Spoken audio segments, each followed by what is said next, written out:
Welcome to the VR Gaming Podcast. I'm using this voice because I have a cold and I'm trying to mask that somehow. I'm trying to sound sexy despite this congestion.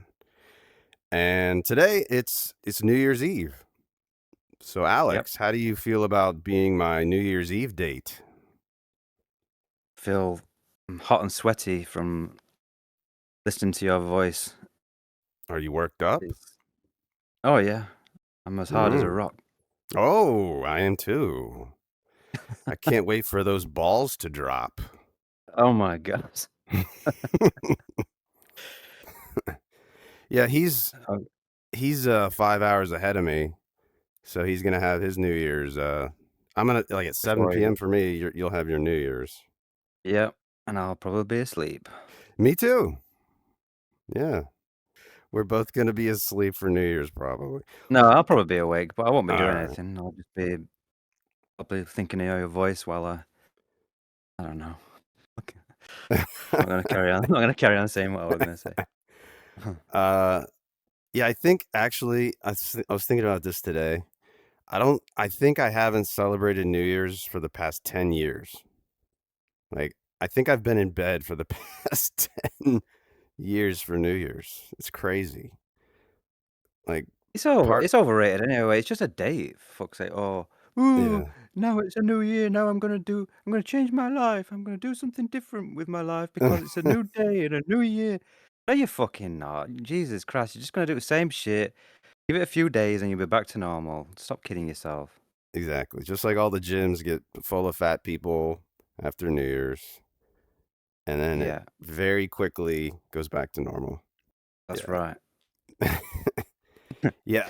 Anyway, thank you for listening to our complaining about New Year's Eve. Oh yeah, speaking of complaining, we got a comment on Spotify. You put it up. Yeah. Yeah, SNK God, which I appreciate. I love SNK arcade games. That's SNK made Neo Geo, so like Samurai Showdown and King of Fighters and all those games. These guys are okay, but all they do is rag on games. I don't want to hear a bitch fest for 2 hours. Now, I have an issue with this comment. It was done on our last video. Our last video was actually 3 hours. So this dude doesn't know. Yeah, exactly. He doesn't know what he's talking about. He doesn't know what time is. I know. 2 hours. We were 3 hours, bitch. Yeah. Otherwise, he's completely right.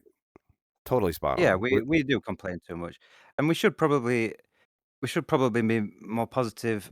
If we like a game, we should probably say, "I like this game," give the positives, and then maybe say the negatives, rather than, "I like this game," and then spend 30 minutes complaining about all the stuff we don't like. But that's just the way we are. We like to moan.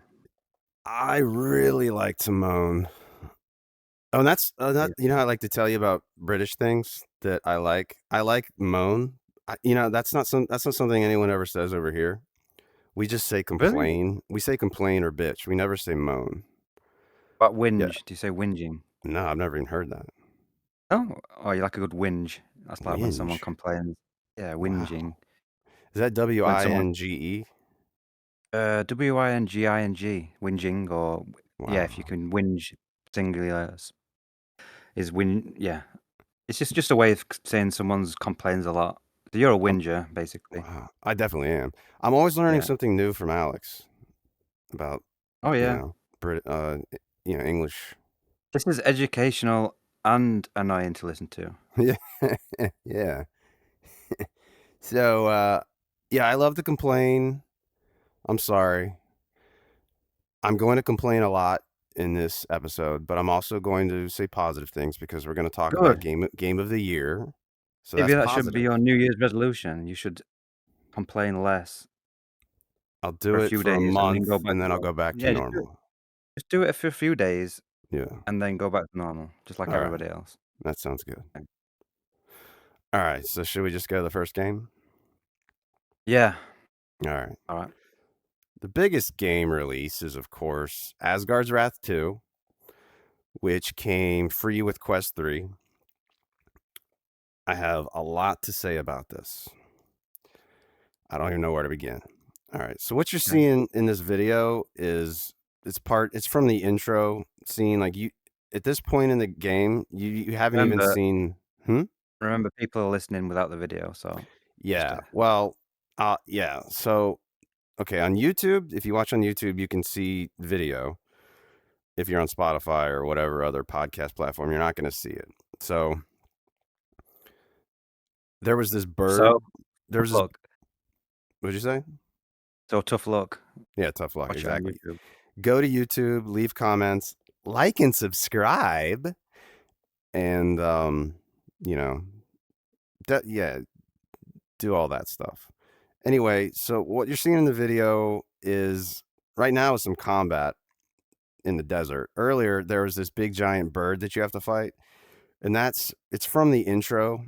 Like you haven't even seen the opening credits, opening title screen of the game yet at that point.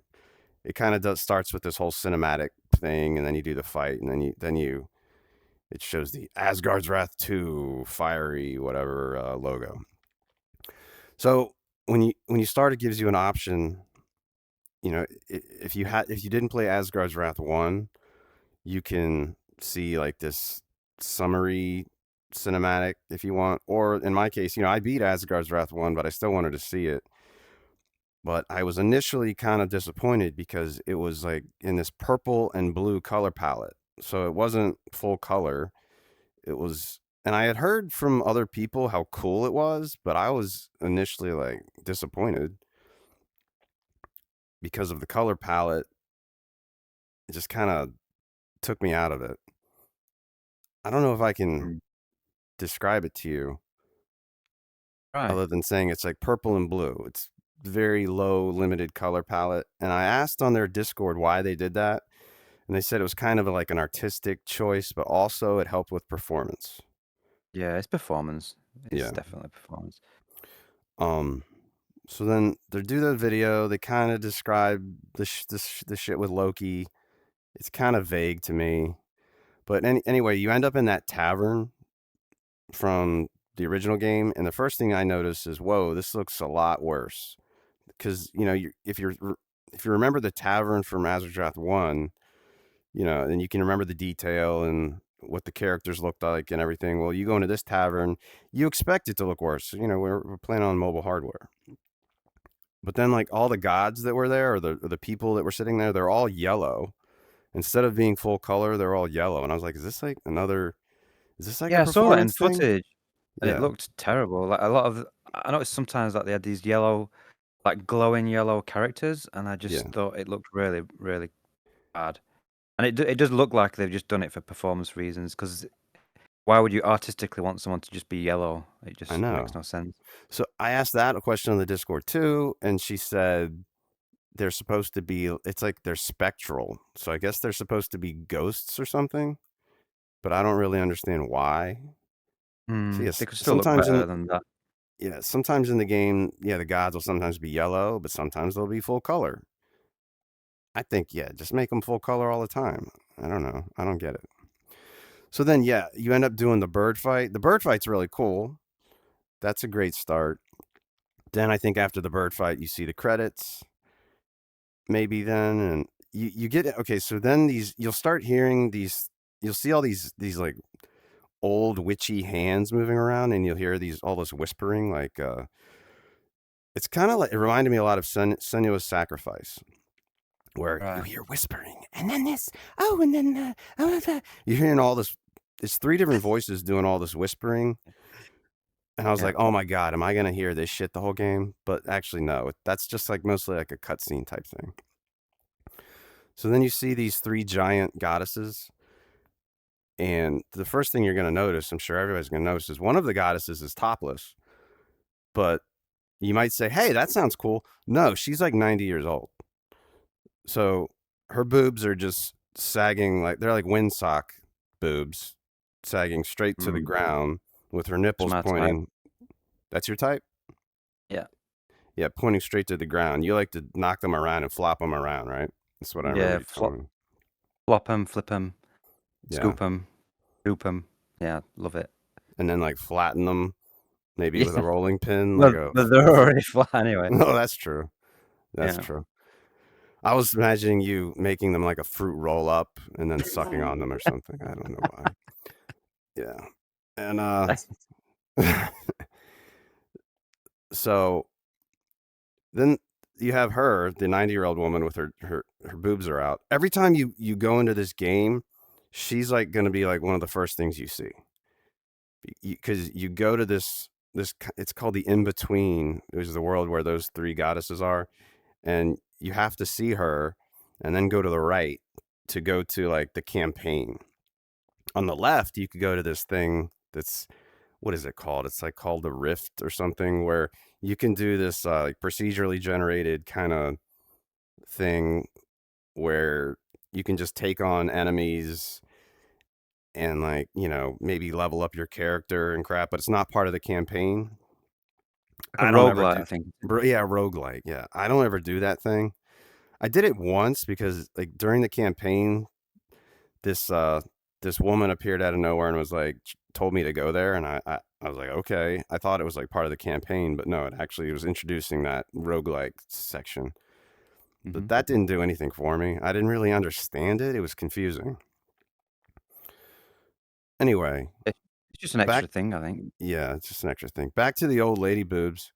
So there's two younger goddesses that are more attractive. They both are clothed. Why? 'Cause they've got dignity. Because they have dignity. Okay. Yeah. As I showed you, I asked that question on their Discord too, but nobody answered. They didn't want to answer that question. I Yeah. was like, all right, we can see these old ladies' boobs, fine, but why not see some nicer ones? They didn't answer. No. Yeah, I guess they can't have, kids are going to be playing this game. I guess they can't have a kid. Maybe you get a little kid boner. I don't know. Maybe their parents will get Yeah. upset. You know. Yeah, 'cause no one gets bonus to saggy boobs, so they're Yeah, okay. yeah. So then, it's just weird to me that culture is this way.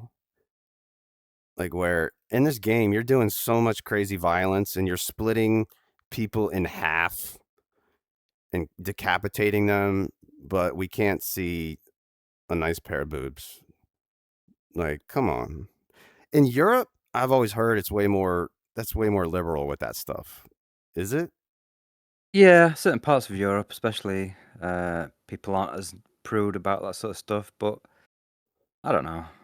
It's difficult because obviously things can become a bit hypersexualized, and you don't really want that for young people to constantly have that in the face, so I get both sides. It's just it don't really I mean, honestly, it's not something that I would even think about, and obviously it's something you've obviously thought I about put a quite lot a of lot. thought into it.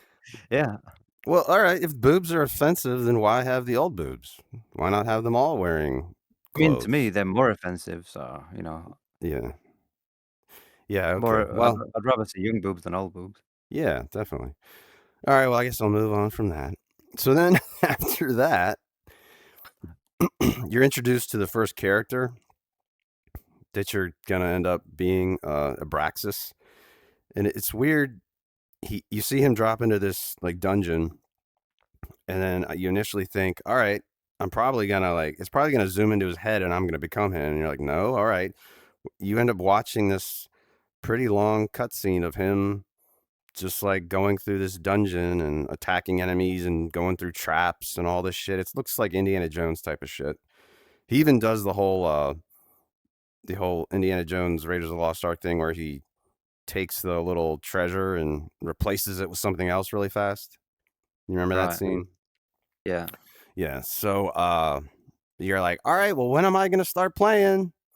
And eventually you end up he needs your help and you're a god, so then you end up taking over his body and then you start playing as Abraxas. He has a sword on one hip and then an axe on the right hip, and then eventually you'll get a shield much later in the game. But primarily you're using a sword and an axe. The axe you can throw and it'll come back to you. So it's like Dungeons of Eternity. And that ends Right. up being your primary weapon. Like when you're fighting enemies, You'll just keep throwing that axe, keep throwing that axe, keep throwing that axe over and over, and it actually will get tiring. And so everywhere you go, there's tons of pots and boxes and shit to break. And I remember one of my complaints about Assassin's Creed Nexus is that there weren't things like that really, and that there was nowhere to like. There really was no incentive to go looking for shit. Well, this game Yeah. has so many pots and boxes that I felt like it's like almost all I was doing. I was just like breaking a pod, breaking a box, walk a few feet over here, break a pod, break a box, walk a few, break a pod, break. And I don't know if I have OCD or something, but I have this issue where I can't just let them go. I'm like, there might be a fucking item in that pot. I gotta go break it. Are you like that, or can you let that shit just go? Um, I don't know. It depends on the game. Like sometimes, no, not really actually, because like certain games where I just walk past them and I'm not bothered. Whereas obviously some people, like every single part or thing they have to smash. It's yeah, like with Ancient Dungeon, the what's that called? With the Ancient. multiplayer, like Mm-hmm. you and Josh are like constantly smashing all the boxes, and I'm Oh just like yeah. walking past them because I just don't care. So Oh, I wish, but I can't. I can't let it go. So an you end addiction. up collecting all of these items, but for a long time in the game, you're like, all right, I'm collecting tons of shit, but like, but why? Because it takes a while for you to get to the point where you can craft stuff. Which a friend of mine that's playing this game was like, actually asked that question. I'm collecting all this shit, but I have nothing to do with it. What the hell? So I had to tell him, well, later on, you're gonna unlock a forge where you can Right. do something. So there's things about this game that are confusing because you can actually go to the forge and see it, but there's nothing to do there. There's no person there. So you're like, Right. what? So I had to explain that to him. So as far as the controls, uh, one thing I don't like is you have to press a button to leap over things. There's no like physically pulling yourself over things. And Right. like when you're up on a platform, there's usually no way to like just physically let yourself down. You have to press a button to drop down. But sometimes there are ladders and you can physically climb up the ladders, but I found like the ladder climbing sometimes just didn't work well, or sometimes there are ropes. And I felt sometimes the rope climbing, like I would pull myself to the top and then like let go, and then I would just drop down to the bottom again. So I was just like, all right, fuck it. I'll just grab the little yellow tape, which will automatically teleport me up to the top instead, because it just ends up working better. Yeah. But this game, all right, if you played Asgard's Wrath 1, the issue most people had with it was that with the combat, you had to do like a certain number of parries to be able to even hurt an enemy. Wasn't Yeah. that the complaint most people had?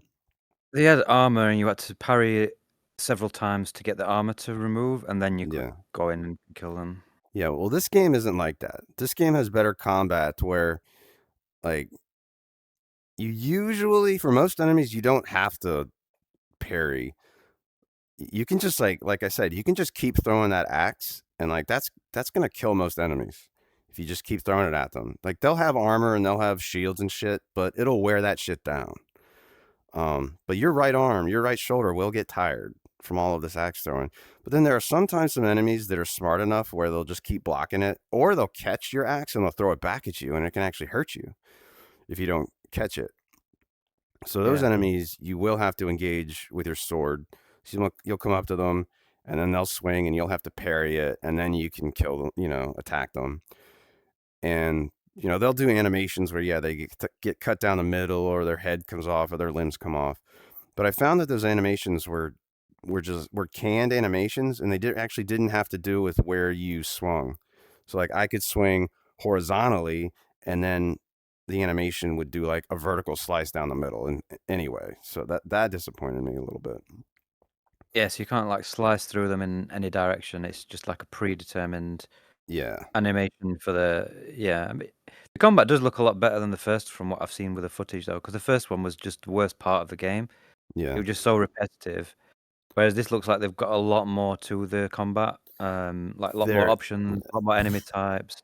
Okay, so there's a skill tree. There's a skill tree with so many things. It's like overwhelming. There's so much shit in that menu, and just like trying to understand all the mechanics in the game, it's really I don't understand all the mechanics yet. I'm on Saga 3 of 7. I don't even feel like I'm close to understanding all the combat cuz there's lots going on. Isn't And that good though? yeah, that is good. I'm not complaining about that. Yeah. It's good, but I just don't like I, I don't think my brain when I'm in the middle of a fight with a bunch of enemies, I can't remember well, you already know I have memory problems. I can't Yeah. remember all this shit. Like there's a lot of things to remember. So I'll usually just end up just being like axe, axe, axe, axe. Yeah. You have companions that will help you fight. So they'll fight with you. But I go to the Discord to learn a lot about this game because figuring out on your own can be hard. And so your companions they also have their own skill tree, and they have special moves and shit you can unlock for them. Well, I didn't realize the special moves, they don't just do those special moves automatically on their own. You have to manually trigger it. So while you're in the middle of a fight trying to survive, some icon or something will appear above your companion's head, and then you have to like press a button like button B to make them do like a finishing move or a special ability. I didn't even the game didn't tell me that, but there's this whole like I think called a codex in the menu where you can read. There's a lot of reading to do to where you can read to understand all the controls and all the way everything works. I got to go back and read more of that shit. Um oh yeah, another thing about combat, so you have something called divine protection, which is basically a shield, and then you also have your health bar. And your divine protection is down to 0, it's weird. If you take like even one hit from an enemy, it'll take your health from full health down to like 1 health out of nowhere, and it happens all the time. And then you got to start spamming your health potions. I don't know why I asked that question on the Discord. I didn't get an answer, but like I found myself getting to 1 health often, and then like, oh shit, I gotta do health potions, and then I would just end up dying because I couldn't do it in time. There's this tool belt bar. You access it by pushing down on the left thumbstick, and you're gonna end up doing that accidentally a lot. So like you click the left thumbstick, and you'll drink a potion. So you'll do it accidentally a lot and waste a potion. Or maybe you're just kind of like really tense and you push on the left thumbstick, and like you'll end up seeing that menu the whole time while you're in the middle of a fight just because you're like pushing on your left thumbstick. Yeah. Um, so I also had to go to the Discord sometimes because I had some puzzle confusion. This is this game. It's the same type of thing where you go into god form at those little god altars. It's just like Asgard's Wrath 1. You're a god and you like pull on hooks and attach them to something, or you pick up this thing and put it here or whatever. Well, some of them I was confused and I thought the game was bugged, but really what it was I just didn't understand what the mechanic was. So I went on the Discord and I saw that a bunch of other people were asking the same questions. So then I was like, oh, that's what I have to do. So that might happen to you, when you play this game. Yeah.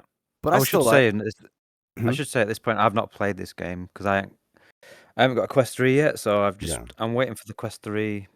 I've got a Quest 2, but I don't want to play it on the Quest 2. I want to wait for the Quest 3, so I'm waiting. But it's a game that I was kind of not really interested in because I thought the first game was good, but the main thing for the first game was like the visuals and the adventure side of things. The combat sucked. So the second game, because it's obviously got lesser visuals, to me, I was like, oh god, I don't really care about it that much. But the more I see on it, the more I think actually, yeah, I think this could be really fun. So I think you're enjoying it overall, aren't you? I mean, I know obviously you've said a lot of that negative stuff, but I think generally you like the game, don't you? Yeah, I want to keep playing it. Like this is the game I want to keep going back to. But Saga 2, which is most of what this video is showing, it's the saga with where you're Abraxas. It just goes on for so long. Like this just okay, there's 7 sagas.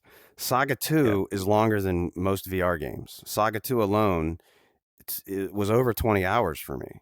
And it's all in the desert with like mostly the same looking dungeons, the same looking, it's all this desert shit everywhere. It just started to really wear on me, and I was really getting sick of it. But then I beat the Saga 2 boss, which that took me many attempts. And now I'm in Saga 3 where I finally have a new character. This this woman named like Cyrene. She's way more interesting to me than Abraxas, and I like her weapons. Her weapons are really cool. They're very unique.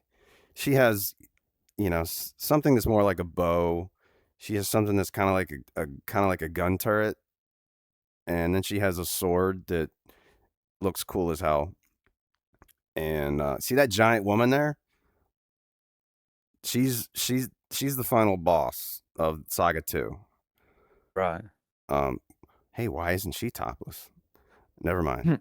I'll I'll what was I I talking think about? I think the main complaints I've heard really are that it's got these really cool moments, like with fighting that big giant boss and stuff, but Yeah. there's a lot of padding in between. There's a lot of like you just Yeah. doing the same enemies, doing the same shit. Like it feels like the first game where I felt like they could have cut it down and it would have been a better game. And obviously this one's like even way longer. So long, Um, yeah.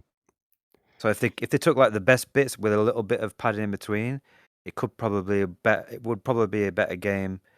And then I mean for me, like a game shouldn't be full of that padding. If they want to add padding, do it as side quests to give people optional stuff. The main thing should always be more of a like condensed kind of Yeah. structured campaign that's paced well. I think one of the things that they've fell into is something that a lot of these big AAA or open world games fell into for a while, like Assassin's Creed, where they feel like bigger is better. You know, it's got to be the biggest game ever. It's got to be the biggest playtime and everything. And what you end up with is just something that ends up being kind of grindy and full of fetch quests and stuff that's not really that interesting to do. And even that, like Assassin's Creed now, where they're trying to kind of like go back to their roots and make things a little bit more shorter and more structured, and it feels like he's like going opposite way, and they're going towards that kind of let's make everything as big as possible route, which I don't personally think is the best way to make a great game. But I mean, we complain that games are too short, and then we complain games are too long, so developers can't win anyway. So Yeah. And so during Saga 2, there's like 5 or 6 different boss fights. And during each one, you're thinking, "Oh, this could be the end." And then you're like, "Oh, no, it's not." Cuz like each boss fight's pretty damn hard. yeah. And they're like, "Oh, we're still going." Oh, there's so many times where I was like, "Oh, it's not over yet." And I think um, one thing with you as well is that you have a habit of like once you start a game, you just yeah. feel like you fixated on finishing that game, and you'll just Yeah. keep playing it. And Yeah. whereas if you kind of like had a break, played something else, did something else, came back to it, you know, 2, 3 hours at a time, you probably would enjoy it more. But because that's just not the way you play games, it probably makes the game worse for you personally. Whereas I'll probably just play this. It'll probably take me a year or something to play through this game, to be Oh honest, my, because I'll just I end up can't do just that. yeah, I'll just play it gradually when you know a few hours here and there, rather than constantly playing it non-stop until it's finished. Wow. Oh, I've never done that in my life. I've never been able to do that. Yeah, because Man, you played the Half-Life yeah. Alyx in one, like, basically one go, which is like Yeah. that to me would just ruin the enjoyment. It took me maybe a week and a half or something to finish that game, so it was, like, spread out. I mean, it's rare for me to do that as well, because that's all I played for that week and a half. Like, I didn't play Mhm. anything else. Whereas most time I'll play something for a little bit, jump into something else, come back to it, and I find I enjoy games a lot more that way rather than just one game constantly, one after like non-stop. You did that with was it Zelda Breath of the Wild or whatever? And you said that Yeah, you Tears of the kind of Kingdom, yeah. yeah, you kind of hated it towards the end, but you just kept playing it because you just felt like you had to It's like finish it. it's all I can think about. Like, Yeah, and I think this is gonna be like that for you. It's gonna be like your Breath of while your Tears of the Kingdom kind of VR game where you're just gonna keep playing it and playing it to finish it, and eventually you're gonna be like, oh, I just want it to end rather than taking your time with yeah, it. Maybe. well, I don't wanna have the constant annoyance of me thinking about the game and wanting to play the game because that's not gonna stop. So I have to satisfy that by playing the game, but then I get annoyed because I'm sick of the game, so I can't win. But what I do is I play arcade games also. So I'm not always just doing VR. I have, my whole channel is mostly me playing arcade games. So like last night I played an arcade game. Yeah. So at least I have that. So where am I? I already talked about the puzzle confusion, but most of the puzzles are good. I like puzzles a lot. This game has a lot of puzzles. It's more puzzles than combat. This is more a puzzle game. This is basically you brought up Zelda. This is basically a Zelda game in first person. Zelda is Yeah, puzzles and combat, I've heard and it's someone say that it's the VR version of, Zelda kind yeah. of. And Zelda games take a very long time to beat, and so does this. Yeah. So like I said, you get companions. I've unlocked now. I won't. I'll only say what the first one is. I've unlocked 3 companions now. I don't know how many total there are. Maybe 5, maybe more. So the first one it's in this trailer is the Panther one. So it's this Panther girl, and you can transform her to this one right in the video. If you're watching on YouTube, you can see you can ride her and get around the desert much faster. That's fun. I like that. And she changes direction based on where you're looking. I don't know. It felt a little weird at first because you can't like look to the left while she's going the other direction because she's going to then Right. turn her head and go where you're looking. And Right. I was like, well, let me change the controls because the controls have an option to make it controller oriented locomotion. And even when I set that, she still was going where I looked. So That's a bit annoying actually, because I always like to look around, like yeah, especially if you're riding something. Because if you're like covering large distances, you don't want to be like constantly having to face forward all the time. You're gonna want to look around. So I know. that could be. So maybe that's something they need to patch because maybe they messed up on that one. One thing, like, so they'll the companions, especially her, they'll say the same lines again and again and again, which gets a little annoying. But one thing she kept saying was, "Entertain me," and that reminded me of that ex-girlfriend of mine that I told you about, where I would hang out with her, and she would just out of nowhere say something funny, and expect me to like entertain her like I was a damn jester. Like, so then I'd be like, and just think of some joke or say a funny voice or sing a funny song or something, whatever, to make her happy. So every time this Panther lady said that, I thought of that ex girlfriend. And actually, that ex girlfriend is really into cats, like big cats. She actually is moving to Africa to take care of big cats, which is a hilarious Really? coincidence. That's cool Yeah. actually. Yeah, that's really cool job. Yeah, she's like a veterinarian technician or something. And well, one interesting thing is when we were dating, she she wanted You meow. to she didn't meow. Well, she wanted to. She wanted to dress up as a cat and crawl around on the floor as like a sexual thing. And I was Mhm. like, Mhm. I don't think I need that. It kinda So weirded me. she wants to be a furry then? Isn't No, that what furries do? well, furries wanna do that, like, all the time, I think. I think that's, like Oh, that they live like that? yeah, I think they're, like, spend hours and hours and hours just in their costume. She just wanted to do it as some sort of like uh, dress up play type thing, right? I don't know before, and you know, when I was in my 20s, I thought that was weird, and I was like, nah, I don't want to do that. Now I wish I had, obviously. Anyway, I thought it was funny that it's a damn Panther woman, and she's saying entertain me, and I don't know. I guess I'll move on. Stop thinking about Yeah, that ex girlfriend. cool. Yeah, you sound bitter. Oh, I'm not. Well, I'm just. I regret that might have been cool if I had been more fun at the time. I Mm. showed her to you. She might be the hottest girl I ever dated. Anyway, what are we talking Yeah. about now? I'm so distracted. Uh, so you switch like when you're doing the puzzles, you switch between the mortal and the god, and one thing.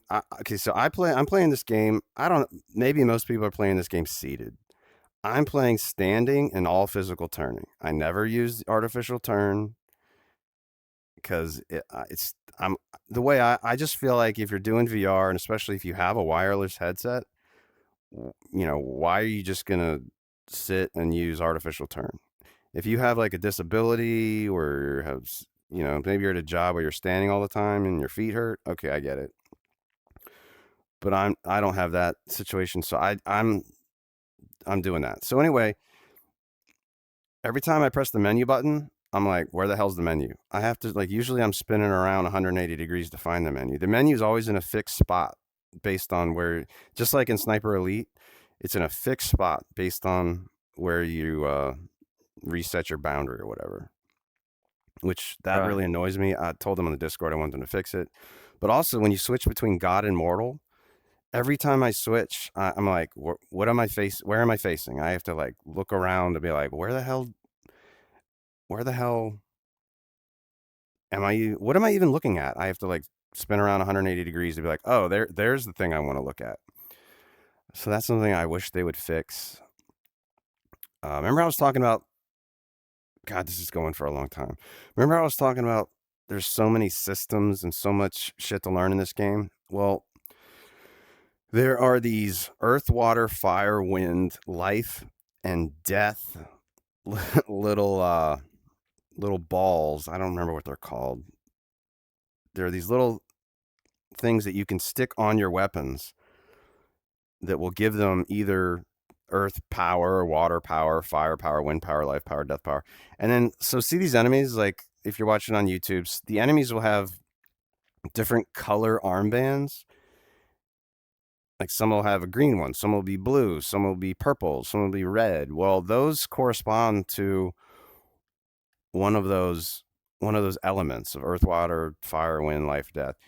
You if you want to like beat them the easiest way, you need your weapon to have the element that fights that one most. So like if they had let's say they had a red armband, that's I think they probably means they're fire. Well, then you need your weapon to have the water element applied to it. Right. Are you following what I'm saying? Yeah, yeah. So when they're low level enemies, you don't need to worry about it. But there's some bosses that you fight where it's like they're fucking hard. So I would with those ones, I'm really paying attention to what their element is. Like if it's this wind dragon, I'm like, all right, well then I need to equip fire or whatever the hell fights wind Yeah. to be able to get rid of this thing because other I mean it's gonna end up killing you multiple times and you're gonna get pissed off. And when you die, It's not a all the Zelda thing though. not in no, I never did that in Zelda. But they had like Like element like where you can do certain attacks which affect different enemies and stuff. in which Zelda? Well, I've heard Breath of the Wild. Is it where you can have different power attacks and I don't know. I've never played it, so I thought that's something that I heard before. I don't know. I beat Breath of the Wild when it came out, but I don't remember. It sounds cool though. Uh, I like the fact that you've got to like do different weapons and different attacks and stuff to yeah, defeat different enemies. That's a cool mechanic. yeah. they don't really explain that well in the game. Again, you got to go into the codex and kind of read about it, and then you'll be like, oh, that's how it works, because it's just not really explained. Um, but like when you die, you say you're fighting a boss that you're gonna die a lot in this game, especially when fighting bosses. Uh, you're gonna end up using a bunch of life potions and other potions. Like you can use a potion to give you more of that shield shit back. You can have potions that'll make you like more powerful temporarily. Well, when you die, those potions remain gone. They don't give them back to you when you respawn. So I was like, what? So what am I supposed to do now? So then you're gonna have to like, uh, you can do a fast travel back to other places you've been to. So you fast travel back to the guy where you can craft potions. Then you got to craft a bunch of more potions. Then go back to the boss. Then fight the boss again and hope you don't lose them all again. And then go have to craft more. And it's like Jesus Christ. Like most games, when you retry, don't you have your shit back that you lost? Uh, most do, yeah. I mean, I can't Yeah. think of many that would, unless it's a roguelike type of game, but obviously that's not for the main game, so. Yeah, I thought that was weird. Um, so like, oh yeah, so Abraxas's was all desert, and like I just got sick of the desert.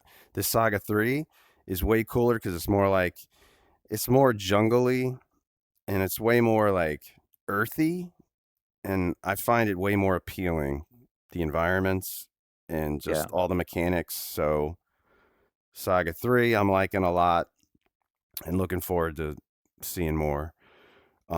So when I first started this game, I was kind of like, yeah, this resolution isn't too great because people were complaining that it was blurry. I wouldn't say it was blurry, but I was like, yeah, I can see the aliasing and everything. Well, that was because they hadn't done a Quest 3 update yet.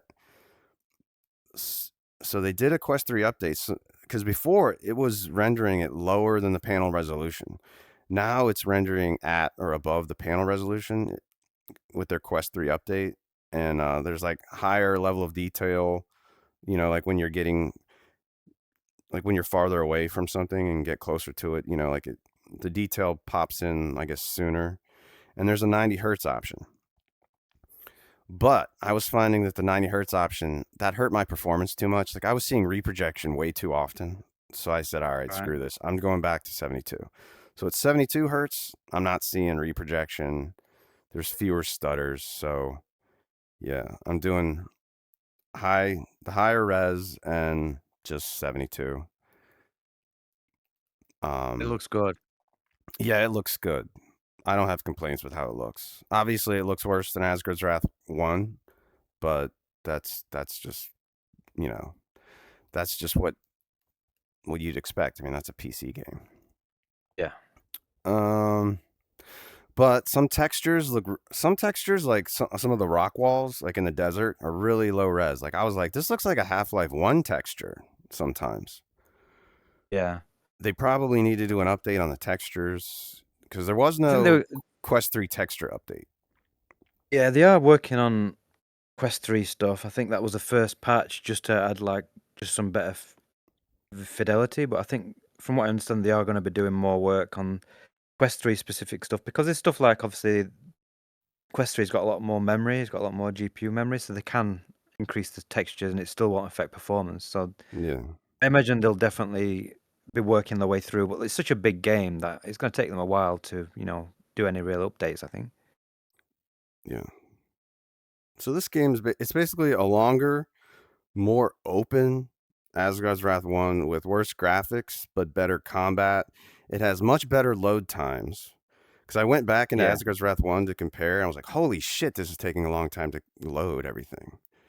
Yeah, that used to take ages to load. And I had a, normal hard drive when I first played it, and it was Hmm. like 5 minutes just to load. It My was God. insane. Yeah. God. I was on Yeah. SSDs, and it was still way too long. I was like, It was like damn. a minute or something. Yeah, it was like a minute Yeah. on an SSD and like 5 minutes on a regular hard drive. It was just I used to take my headset off and just sit down because there was no point in standing. I'm gonna stand there for 5 minutes looking at a loading screen.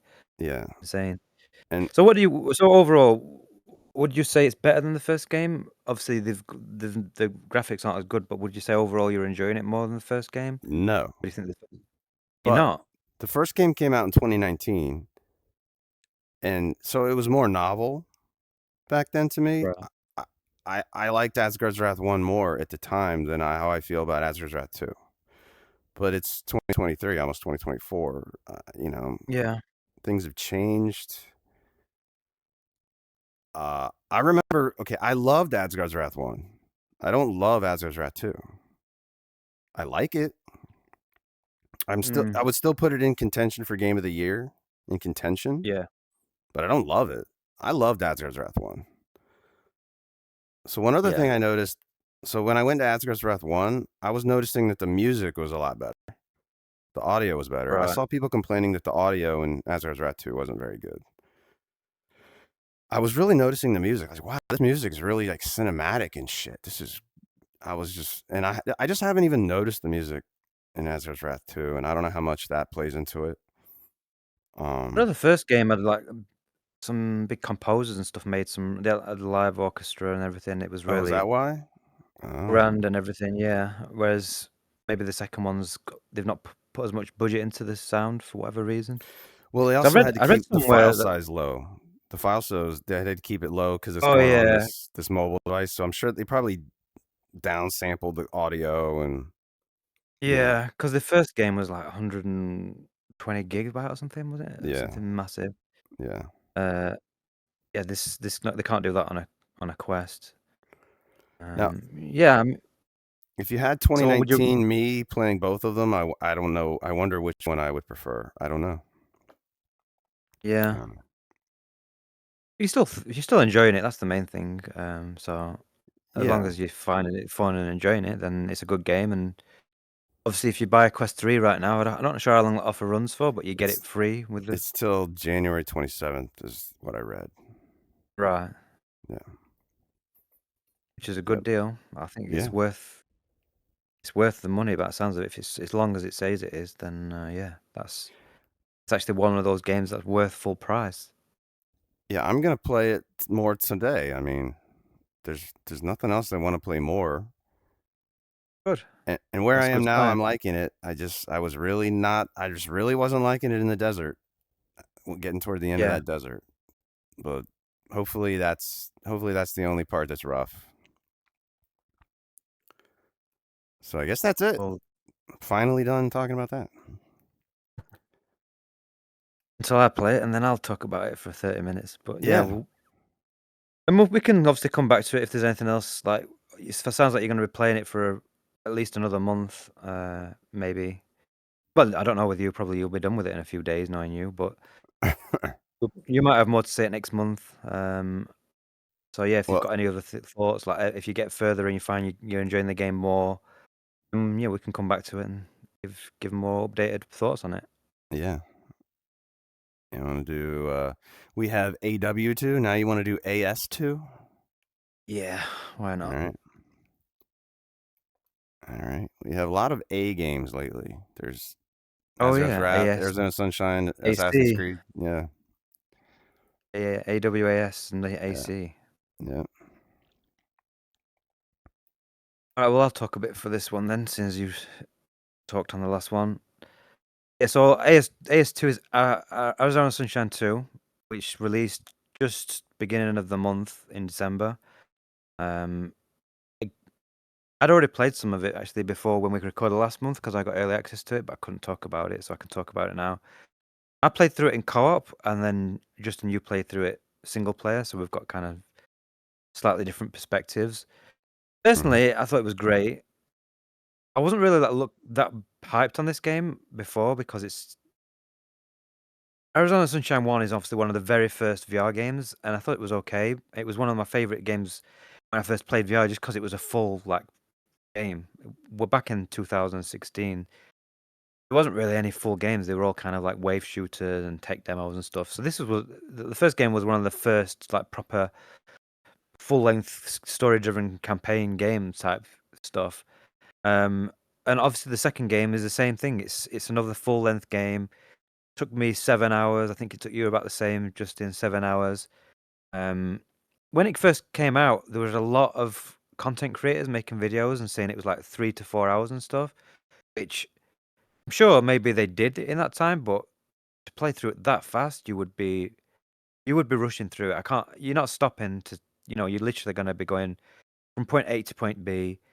You're not looking at anything. You're not stopping. You're not going to be stroking the dog or anything. You're just going to be like getting through it really to get it through that quick. Although I will say that it's still short for the price because it's was it $50 full price, I think so. which I think is quite expensive for us, even for a 7-hour game. And I think 7 hours is probably like I played through it with Josh, and we took our time. We weren't rushing through it. I think you were the same. You weren't really rushing through it, Justin. So I can imagine like 5-6 hours is going to be like the norm for most people. And obviously, $50 for that is quite pricey, really. Graphically, the game's great though. I've seen some people on Reddit say that it looks crap, and I really don't understand because I think it looks great. I think it's one of the better looking native VR games. You sure Some they really weren't nice. talking about the Quest version? Well, they were talking about a review of the PC version, so that's why I was Oh, confused. And maybe they were talking about the Quest version. hmm. But the Quest version isn't going to look that great because it's the Quest version, but the PC version, they've definitely put effort into making it look as good as possible because it looks great. I think like the lighting looks good. The detail is like compared to the first game, everything's more detailed. The zombies look really detailed and a lot more realistic. There's a lot more variety of zombies. The car models, like you walk into rooms and stuff, and there's stuff everywhere, and it's a bit like Half-Life Alyx, where you have to scavenge. So you're having to like open drawers, move stuff around, pick stuff up, and like store stuff like ammo. You get stuff that you can pick up to craft, so you can craft hand grenades and you can craft Molotov cocktails and mines and stuff. So they've definitely added more elements to the gameplay loop. The gunplay is better because now you've got full manual reloading. You've got two-handed weapons, like you've got pump action shotguns. You've got assault rifles. So they've added a lot to the game compared to the first game. Obviously, it is still the same gameplay loop as the first game. It is still just a zombie shooter where you're effectively just going through shooting the heads of zombies. Killing zombies. You get hordes sometimes, which can be quite difficult. Actually, there's some definite difficulty spikes where I played with co-op and we had to take a few attempts on hard. But I can imagine like solo, even on medium, it would be difficult to get through those sections because they really do throw a lot of enemies at you sometimes where you're in a room and you've got like they're coming over balconies and falling from the ceiling and stuff. And yeah, it's definitely got some moments where it's tricky. And they climb over the Um, walls where you don't even. I was like, I didn't even know they could come from there, and they're just climbing over the wall from behind you, and Yeah, then it's quite cool yeah, actually. Like there's like these moments where there's just like loads of them coming over walls and stuff, and it's I think it's as far as zombie games go, it's one of the best zombie games that have been released. Um, I think the co-op's great. If you can play it with a friend, it's definitely going to elevate it and make it better. But it's still a solid single player game. The main thing I like as well is it is like a well structured, well paced single player kind of shooter where you can go through it. It's got a story. The guy's voiceovers, I didn't find him as annoying as I was expecting. It's the first game I found him quite annoying, whereas he did a good job of making. Fred. Yeah, the Fred thing I found a bit cringy, but Yeah. the some of the comedy was quite good actually. Some of the stuff he says is quite funny. He's got a dog, so it makes more sense now because he's talking to his dog rather than just talking out loud to himself. Mm-hmm. Yeah, they've just improved on it in every single way to the point where it just feels like a very modern, up to date VR game. And it feels like a game that's really had a lot of time and effort and care put into it. It don't feel like a game that's just been rushed out, a quick money grab. I mean, it's 7 years between the first game and the second game, so they've not rushed out a second one. They've taken the time with it. Um, what did you think? Because you obviously played it yourself solo. Yeah. Let's see. I'm consulting my. So yeah, like obviously the graphics are a lot better. There's lots of gore. The gunplay is great. I had no complaints with that. Tons of looting. The dog, you can make him attack enemies, and when that works really well. And the melee is good, but it's actually like too good. It's maybe too easy because you can just Yeah, you get a melee weapon, you're just like bop dead, bop dead, bop dead, bop dead. Whereas like like in Saints and Sinners, it gets stuck in their head, and I feel like that's cooler. But where you have to Yeah, like they make work they work make work to get it out. yeah, they can get stuck a little bit, but it's like a very short period of time, and Mhm. it is easy to like go through them quickly. The only thing I will say is that on hard, if they hit you, your health goes down really, really fast. So Yeah. what I found was that if you play on hard, you're gonna probably not want to use melee much because if they do hit you, you can like die really quick. That was something Um, that annoyed me was that like they can hit you often when seems like they're not even close enough to hit you. It's like your hitbox is yeah, bigger than it appears. yeah, the game is definitely designed for shooting. Like they give you so much ammo. Even co-op, we rarely were running low on ammo. We were constantly topped up. And I watched Mhm. some of your video, Justin, and like you were like stocked up. You were finding ammo and you were full. You couldn't even Mhm. fit any more ammo in your thing. So Yeah. they're very generous with the ammo. You don't need to use melee. You can definitely get away without it. And we didn't use it much in our playthrough, but it works. It's functional. The weapons break as well, so like, you can't just go through the entire game just bopping all the zombies' heads because Mhm. after a few zombies, the weapon will just break and you can't use it. So I think that's their way of just balancing it, so you can't just like walk through really easily with the melee. It's not like the best melee system, but I did like the gore and the way you can slice off limbs and like the way the heads like kind of slice into and stuff. So I think it's a Yeah. decent system, not the best system. Another good thing is your hands don't go through most things. So most things you push your hand against it and it stops it. Whereas obviously like the first game and most early VR games, your hands just go through everything. Um, so that's cool. Yeah, it's very Like Asgard's Wrath 2, your hands go through everything.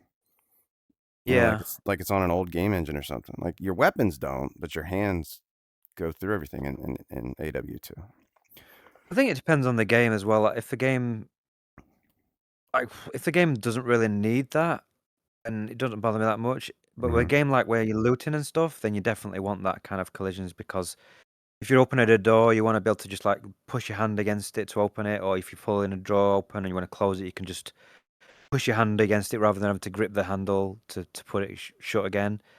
So it's definitely helps with games like this. But if it's not a game like if it's mostly melee focused, I don't really bother me that much. I think puzzle games especially are really you kind of want those collisions and stuff because you're generally picking stuff up and manipulating stuff and pressing buttons and things like that. But generally, I'm okay with it if it's not in a game, if it doesn't really fit with the game.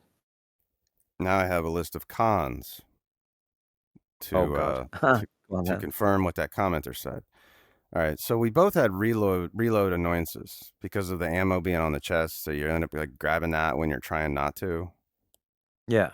So like instead of the ammo being on your hip, it's hovering in front of your chest. Somebody left like me a comment saying that you can go into the settings and change the location of that, but I never tried that. I don't know if you tried that. You can move it up and down, but then it moves the entire thing. So like if you move it down, Oh, the then entire thing? Oh. you can adjust like the calibration so that it's further up and down on your body, but it's unless there's a way of moving it somewhere else. If maybe there is, I should look at that actually because that would have made a big difference. But yeah, I had the same thing where you go to reload, so you kind of eject the magazine, you grab a new magazine, and then as you bring your hand up to put it in the gun, it goes back into your inventory. Yeah. So you don't have the gun, you don't have the ammo anymore. So it's kind of like you have to then grab the ammo again, make sure your hand's like 30. I found myself having to have my hand away from my body because if it was I was just holding it near my chest, then I would have these problems where the ammo would go back into the inventory rather than in the gun. Um, so yeah, they could do with some sort of system that stops that from happening, or moving the location of the ammo so that you don't have that problem anymore. But it was something you could work around. It was more of a minor annoyance, but it did happen sometimes where, especially when you're in the heat of the moment and you're trying to reload fast, and then you would Yeah. end up accidentally putting the ammo back in the pouch, and then you end up dying because you couldn't reload fast enough. That's obviously leads to a lot of frustration. A minute ago, they in the video on YouTube, they had the dog in the shopping cart, and I liked doing that, but I was disappointed that didn't. There's nothing you could do with it. He just got in the cart and that was it. Like I wanted him to attack people from the shopping cart, didn't you? I never really thought about it, but I mean, yeah, I mean, it's Did you just a even try it? yeah. I put him in there because it's cool, isn't Okay. it? You put him in, and he's just moving around as you push him around in the trolley. I wanted to push him around sort of like a dog lawnmower and just mow through zombies and have them bite them and shit, you know? But Yeah. he just sat there. I was like, do your Yeah. job.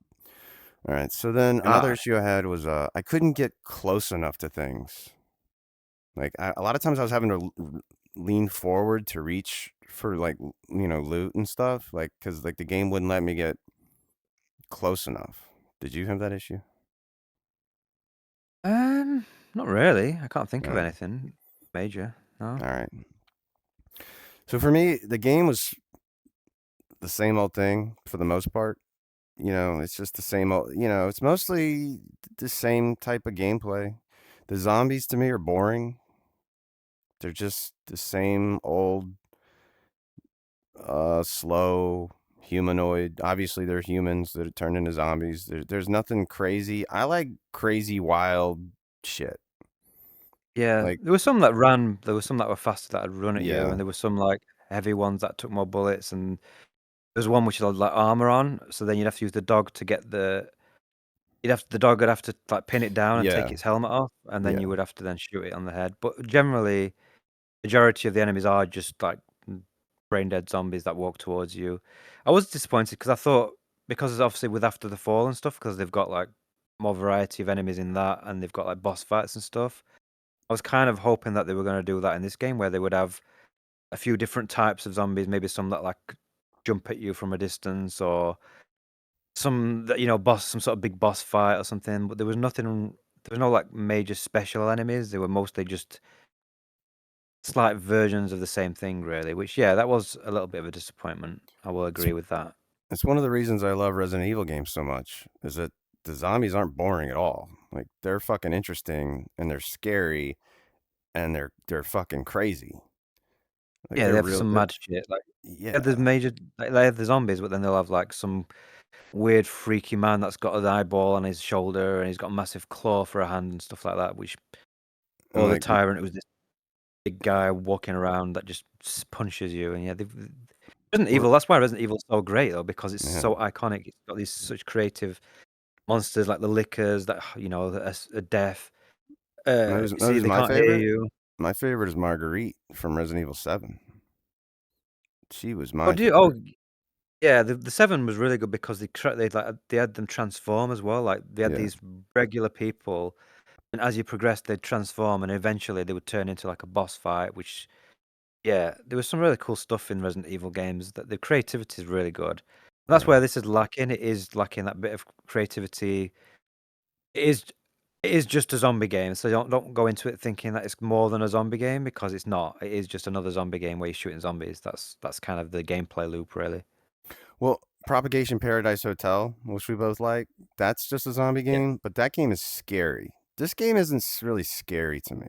That's got more enemy types, so that you've got some with there's some later on where you get some really weird like remember With the those with like the blade, like blade knives? arms.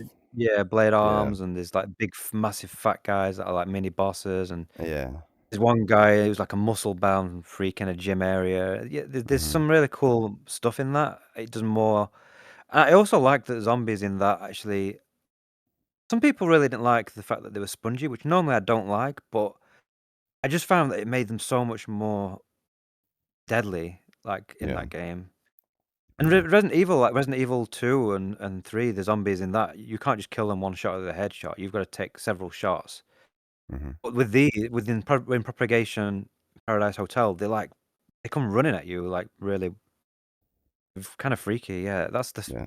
we'll probably might talk about it later in our game of the year discussion. But yeah, that's one of the games that they did zombies well and did a good job with them to make them different. All right, another thing, crafting doesn't matter much. Like you're collecting all these things to craft with, but it's like you get so much ammo, it's not that important until you get to those. There's these scenes where you just get overrun with zombies, and there's really nothing you can do but just throw down Molotovs or throw down grenades. And like, Yeah, there's not and that many scenes where you have to use those. the Molotovs are the best. I mean, if you Yeah, can make Molotov. those. Yeah, definitely. Because once they catch on fire, they don't like keep attacking they don't attack you anymore. They'll be on flames, but they'll just kind of like they'll be invulnerable. Then they don't Yeah. attack you and hurt you. So Because you get a flamethrower as well, and if you use the flamethrower, you can just like instantly kill them Yeah. with the flamethrower. Did it take you a while to realize how the Molotovs worked? It did for me. I didn't realize you had all you have to do is press trigger, and then the Molotov's lit. No, I did it pretty much straight away because I'm better You than you. fuck, So because you're better than me. I know. Yeah, I was going around looking for a lighter, and the lighter will yeah, work. You can use that to light them. But like yeah, maybe you the would game, expect that. yeah, maybe the game should at least like tell you.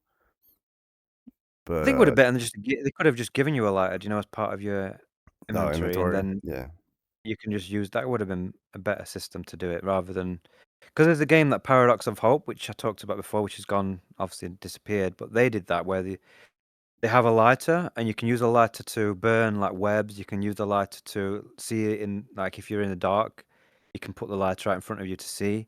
And you can also light Molotov cocktails with it and stuff. So they made it like a mechanic of the game, which I think is quite cool. yeah. I know this. Well, this wasn't an issue as much for you. For me, it was hard to see in dark areas because the flashlight is too weak, and you can't manually control it. But I understand why you can't because it's a performance issue. If you're able to shine a flashlight anywhere, just Yeah. like in Half-Life Alyx, they didn't let you do that Yeah. because of performance reasons. But like the flashlight was so weak, and when I was in the sewers, it wasn't even turning on. There were places where it was like pitch black, and I needed the flashlight, and it wouldn't turn on. But I think maybe using virtual desktop made it darker? Because you said it wasn't dark Yeah. for you. It was fine for me, and Josh played it with his Quest 3 with you know, a cable, like not a link cable, Mhm. what you know, a second-hand link, whatever, an alternative link cable, Yeah. and he never had any problems with the darkness. Everyone who said that they've had problems with the darkness are using virtual desktop, so I think it's a virtual desktop thing, which for some reason makes the game darker. Hmm. Because for me it was fine, like I could see perfectly fine with the flashlight, and Josh could, and he like I say, it's not a Quest 3 thing. It's definitely seems, and I think didn't I think Josh said he tried it with Steam Link as well, and again he said he had no problems with the thing. But then when he tried Hmm. it with, or did you do that? I think it was you or Josh tried it with Steam Link, I and then didn't try it tried with it with. Steam Link. I think Josh tried it with Steam Link and then tried it with Virtual Desktop, or maybe just Steam Link, and he said it was fine with that. So yeah, it definitely Okay. seems to be a Virtual Desktop problem. I don't know if can you do like the brightness with the Virtual Desktop to increase it or anything? Probably. I've never tried it. Yeah, I remember Gary. He turned up his gamma. So that right. his so in his video, it looked to me it looked like too bright. Like it was like looked Yeah, really washed out. it looked washed out, but I imagine it looks probably darker in the headset. Maybe so. So Yeah. Yeah. Um. What's weird is during the daylight scenes, it didn't look dark at all to me. It looked perfectly fine. no, it looks S- great. Uh. The lighting was So great, I thought. so I don't know why would it then be too dark in the sewer? Like you say, I it's don't. just probably I don't know. It's probably some Yeah. sort of the way that the Virtual Desktop handles light or The something. encoder or something. Yeah, I don't know. Yeah, it'll be something to do with that. I mean, that's the problem with all these different variations. It's hard for developers to make sure that their version of the game can work in every single permutation of headset and combination of software. Yeah. It's difficult. You know how yeah people are like OLED people are always complaining that LCDs suck because they're not the blacks aren't black enough. Well, maybe in virtual desktops he put something that makes it like darker to try to make that look better. Yeah, because Maybe. I use reshade sometimes to like adjust the contrast and stuff, which makes the games look definitely better in the headset. Hmm. Um, so maybe he's doing something with that with contrast and stuff to try and make the you know like the blacks look blacker and the colors pop a little bit Hmm. more. Uh, He yeah, does have a color pop feature that I turn off because I don't like it. So I have that right. off. It's like a saturation thing. I've never liked it. Um, Yeah.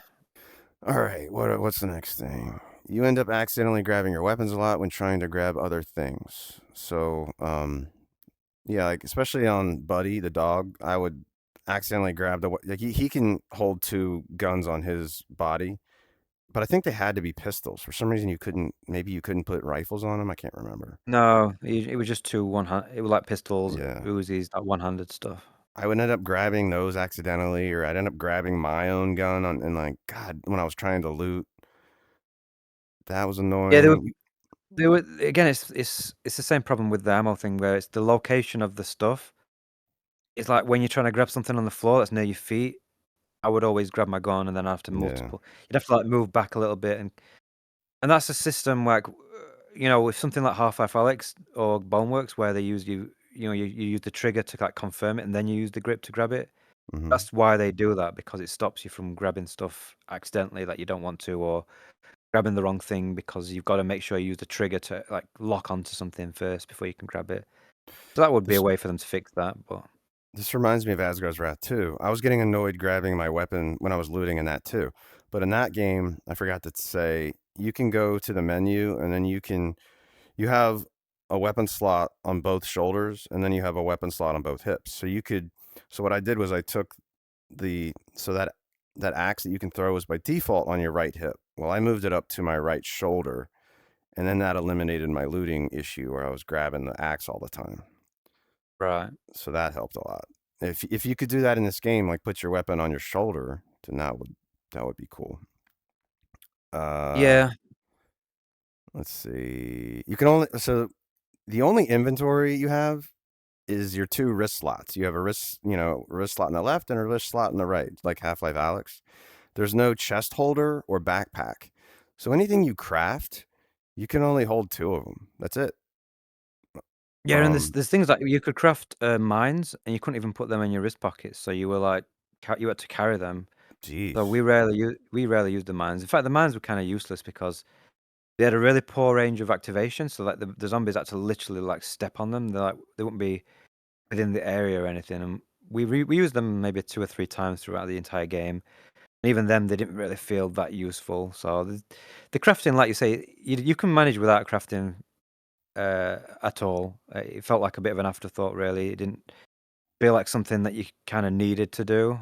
Yeah. And then so then I kind of like didn't really collect a lot of the stuff because it was just like, what was the point in collecting all this stuff to craft when Yeah.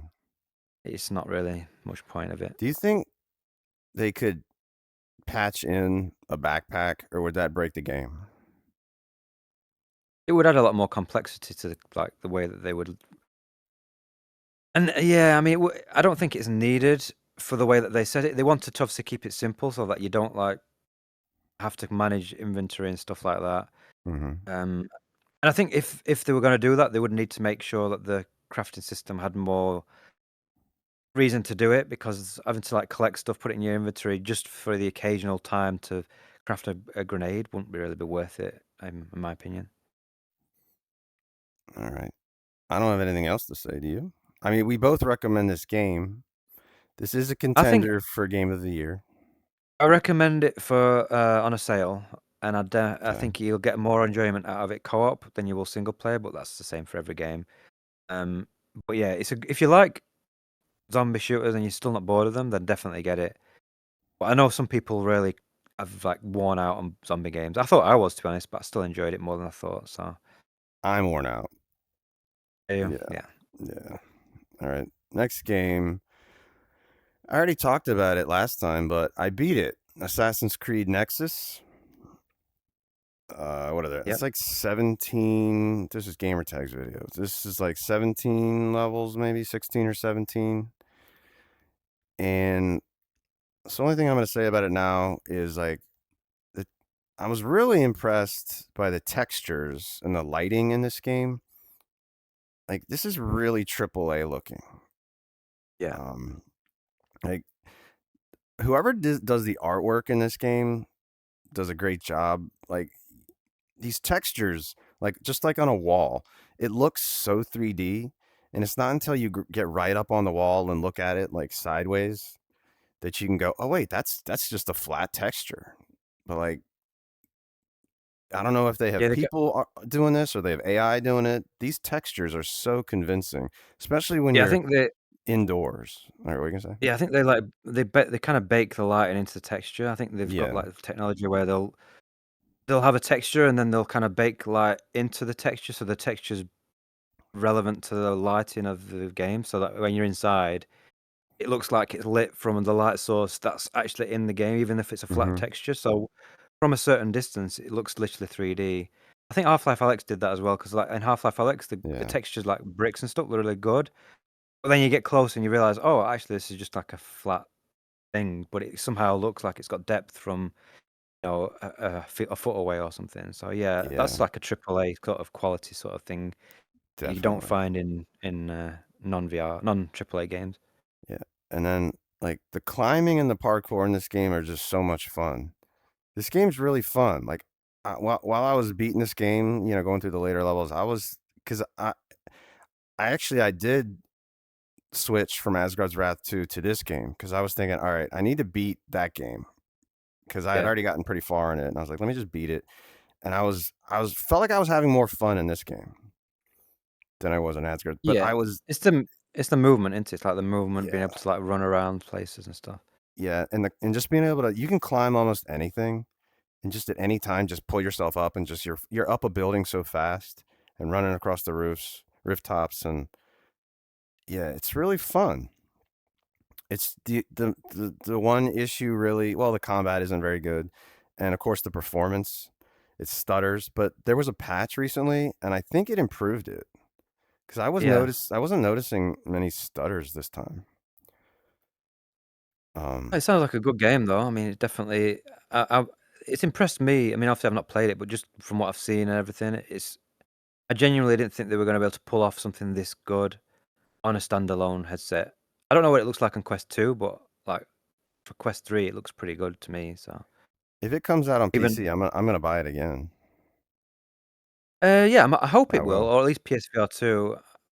I am hoping that we get like some sort of higher fidelity version because although it looks good, obviously there's certain things like they haven't got shadows for enemies and stuff like that. So there's certain things they could definitely do, even if they just took what they've got and just like added some post processing effects and Yeah. dynamic shadows and stuff, like being able to run at higher resolution. I would definitely rather play on PC or PSVR 2 with those options.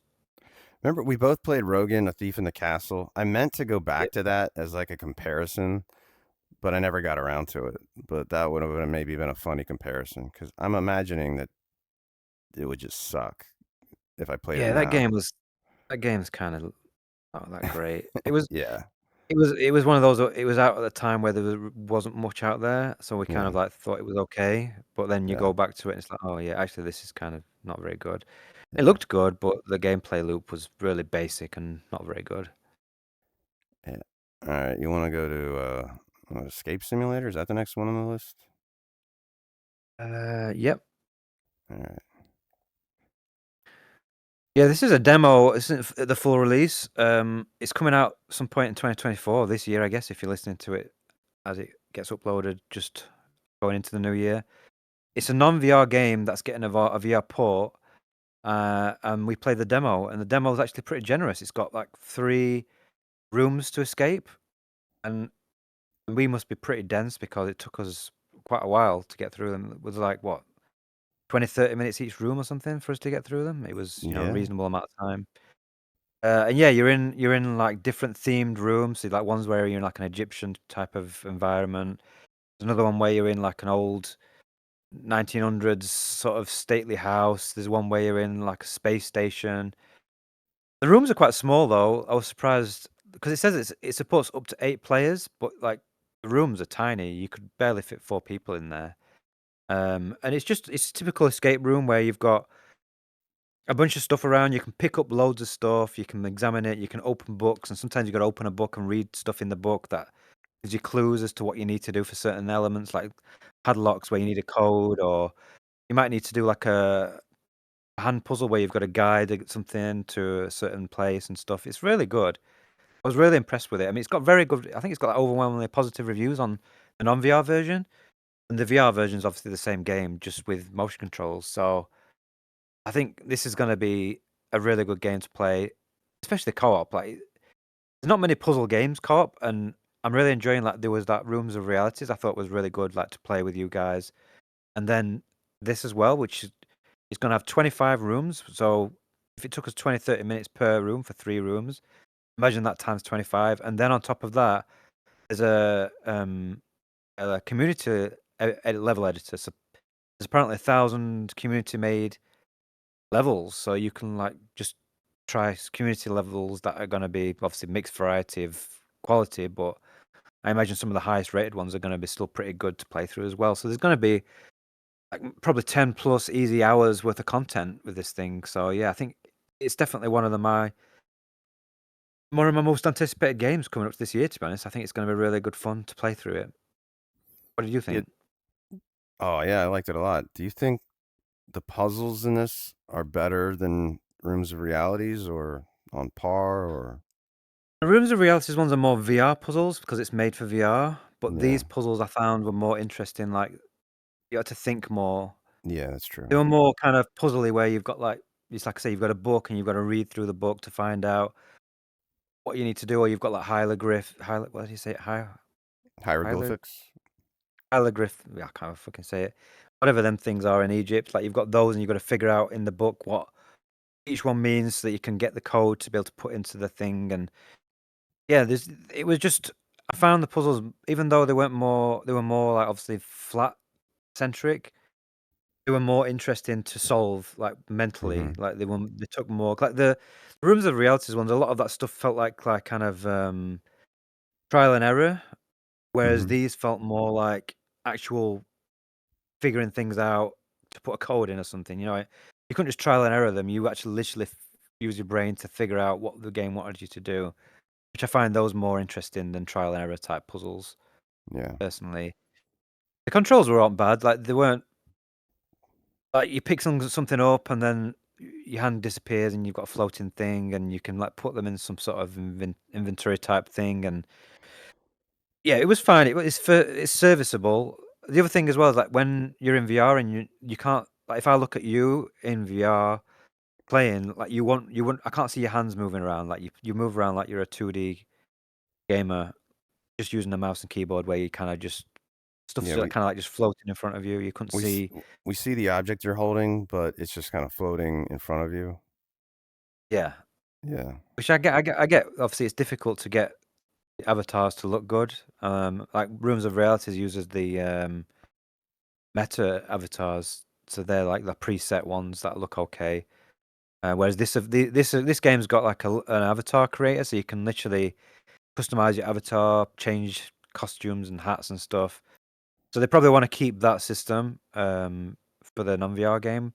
So whether they're going to be able to figure out a way to make it so that you can see the arms and have all the inverse kinematics and everything. It's not the end of the world if you can't. I just think it was kind of weird seeing you kinda, like, waddle around awkwardly in your avatar when in reality, you're actually just moving your arms like a normal person, but Yeah. that's my only real complaint, to be honest. Everything else I liked, so Um, one thing about the controls is we were all confused initially, but there's a tutorial that we didn't do where it explains the controls, so I yeah. would say do that first.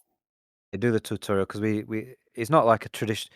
It's one of those where it's obviously been made as a VR game by someone who don't, like, play loads of VR games because some of the stuff's not as intuitive as you it's not like a VR inventory system, it's kinda weird the way you have to access things. It's not difficult once you know how to use it, it's just not the normal thing of how you control things in VR, so you have to learn you wanna go through the tutorial to make sure you know how to do everything, 'cause you'll Yeah. not like, we were struggling for, like, 5 minutes to try and figure everything out. Yeah. All right. The next one is Warplanes Air Corp. So there's two other flying games by these. One is like World War One or something, and then the next one is I think World War World War Two II. planes. Yeah, and then this one is more modern because you can fly helicopters and jets. And this is co-op. So the Yeah. three of us, it was me, Alyx, and Josh, all playing together on these co-op missions, and it was fun. And it looked good in the cockpit, but there were there were issues where Josh's game was freezing. Like it was still running, but like he just what was it? He couldn't control his jet anymore or something. Yeah, I think he had to switch to Steam VR 'cause we was trying to use the, like, Oculus, Oh, okay. Yeah, or that's what maybe it was. it was the other way around, and yeah, it was just constantly freezing where his plane or whatever was just, like, hovering in the air, and Mm-hmm. you could see it in the game still, but he literally couldn't move, nothing was functioning. I had some issues where like, I think I had a crash at one point, and yeah, Okay. it's a little bit buggy, Yeah. And then one of us Like, it would looks like I'd finish the mission, and then you guys are still going. Oh, yeah, like, you'd do all the objectives, but for some reason, like, they weren't checking off for us, so then Yeah, we were having to try and do them again, but then I think towards the end, the last mission, it was completely broken, and we couldn't even do the we couldn't get out of it at objectives. all. Yeah, Yeah, yeah, so it's got some issues.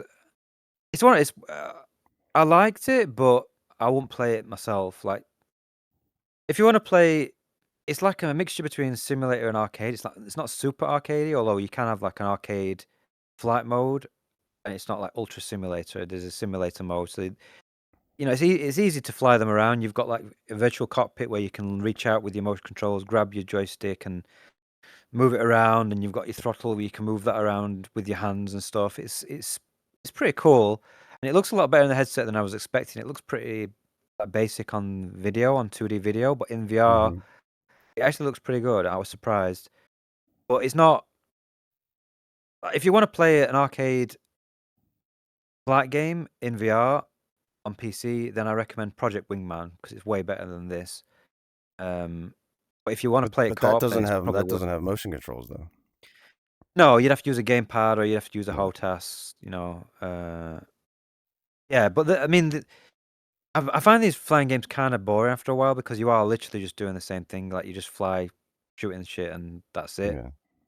Um, the good thing about this though is it's got like helicopters and it's got like certain planes that are specialized in taking out ground units. So they've got like rockets and stuff, and then you've got obviously like fighter jets that are fast for air-to-air combat. So there's a bit of variety. It's a good game. I mean, other than the bugs, I didn't have any major complaints. It's just for me, I'd rather play Project Wingman if I was going to play one of these types of games myself. But obviously, then because of co-op, it made it more fun. Us just playing together and taking out all the enemies and stuff. It's not bad. I wouldn't say it's like amazing, but I wouldn't say it's terrible. I Okay. saw on Steam that they've had multiple patches since we last played it, but the problem is they don't ever put patch notes. So Right. So you I never don't know know what what they're they doing. fixed. Mhm. Mm. Uh, I always on Reddit, like I'm always seeing people talk about VTOL VR.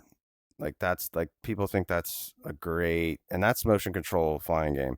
I haven't played it in years. I wasn't impressed a long time ago, but I don't know Yeah, it's a if proper that's hardcore.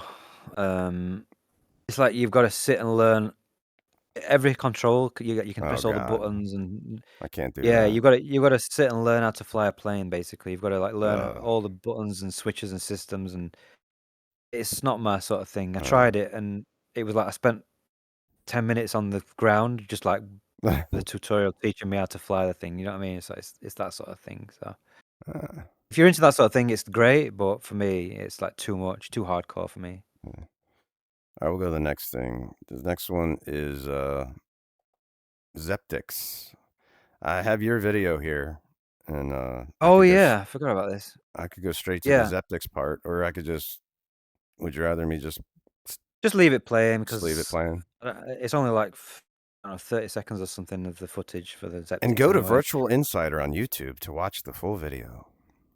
Yeah, well, I made a video which is worth watching to be honest, even though obviously it's my video, but it's basically highlights of all the best mods for Half-Life Alyx from this year. So it's got this level that I'm going to talk about now, as well as a bunch of other levels that you're worth playing and a few other little mods and stuff for Half-Life Alyx. But the best one, which I really wanted to highlight because it's so good, is Zeptics, which is literally like 6 to 7 hour campaign where you play through like a yeah, it's like a story campaign where you're playing through Half-Life Alyx type gameplay loop, but it's just really well done. Like they've got new custom assets, so there's different environments that you've not seen.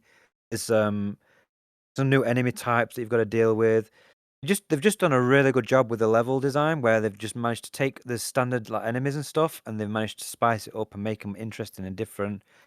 And it's really hard at times as well. Like I was playing it with this mod called Mercenaries, Merciless, called Merciless for Half-Life Alyx, which it takes all the enemies, like the zombies, headcrabs, and everything, and makes them harder. And some of the combine encounters, especially, like absolutely brutal. But it's also, I kind of, I find I need that because the standard Half-Life Alyx gameplay loop I found a bit too easy. So I find adding that makes it really challenging. It makes it more fun for me.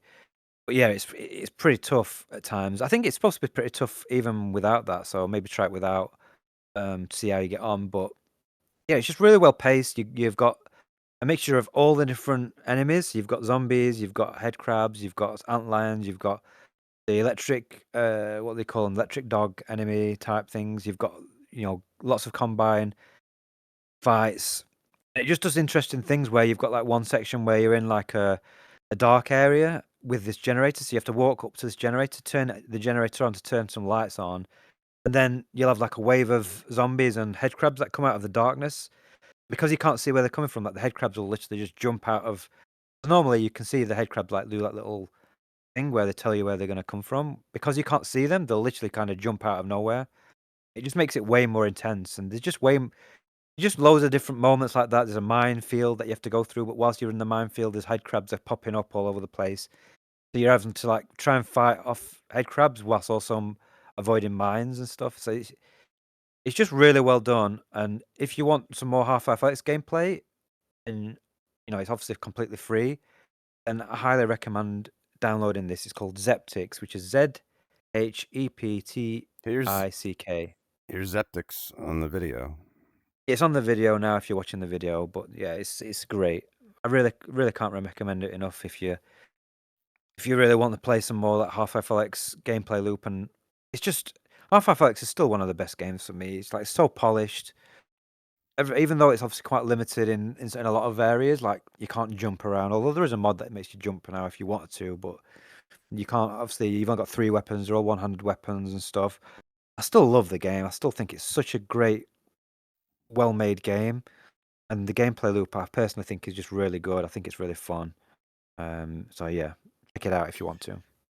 I haven't tried any of these mods, but I need to. I just keep forgetting about it because I don't know. I guess I have too many You other no, things to play. you tried that. I thought you tried that levitation or whatever it was called. I sure. Well, I yeah, watched a that video of one, you but I playing. haven't tried anything since then. Yeah, did you enjoy that though, on the levitation one? And I was kind of mad on it. Oh, well, I mean, that's one Yeah. of the best ones. So if you didn't enjoy that, then there's no point in trying the But what others. about Some Zeptics? people, Is Zeptics better? Zeptics is my new favorite. Yeah, so Yeah. that's personally I think that's better. And if you like really hard combat and gameplay, then this is definitely worth it. If you played through the main campaign of Half-Life Alyx and you were like, yeah, that's good, but it was kind of easy. Oh wait, Play this. I didn't play Go on. Levitation. I didn't play Levitation. I played the whatever the one is with the weird drug thing, whatever that one was. Oh, I thought you played Levitation. I thought I saw you play what No. when you're on the train and stuff, and there's like the ambush on you on the train and stuff like that. Mm, Just want to what watch gameplay footage of you what's the playing it. me? I haven't made an Alex video. Oh, Uh, only oh, Alex I video watched I ever play it made then. was the original game. Oh, it's not you then. Someone else Oh, must have played it. your audio just went nuts when you went oh. Oh, oh, Uh, so what was the one with the drugs that was, where it's oh, shit that goes was crazy? you going to the nightclub and the drugs and everything. Yeah. That was a cool level, but Levitation's better than that because it's like 3 hours long. It's really well done. But Levitation was my favorite. This is now my new favorite. This Zeptics one. So if you want to Hmm. play the best one, then play Levitation and play Zeptics. They're the two absolute best ones in my opinion. There's some good ones as well, like Gunman Contracts, and Oh, I don't like there's that loads one. of good ones. You don't like that one? Nah, I didn't like it. Yeah.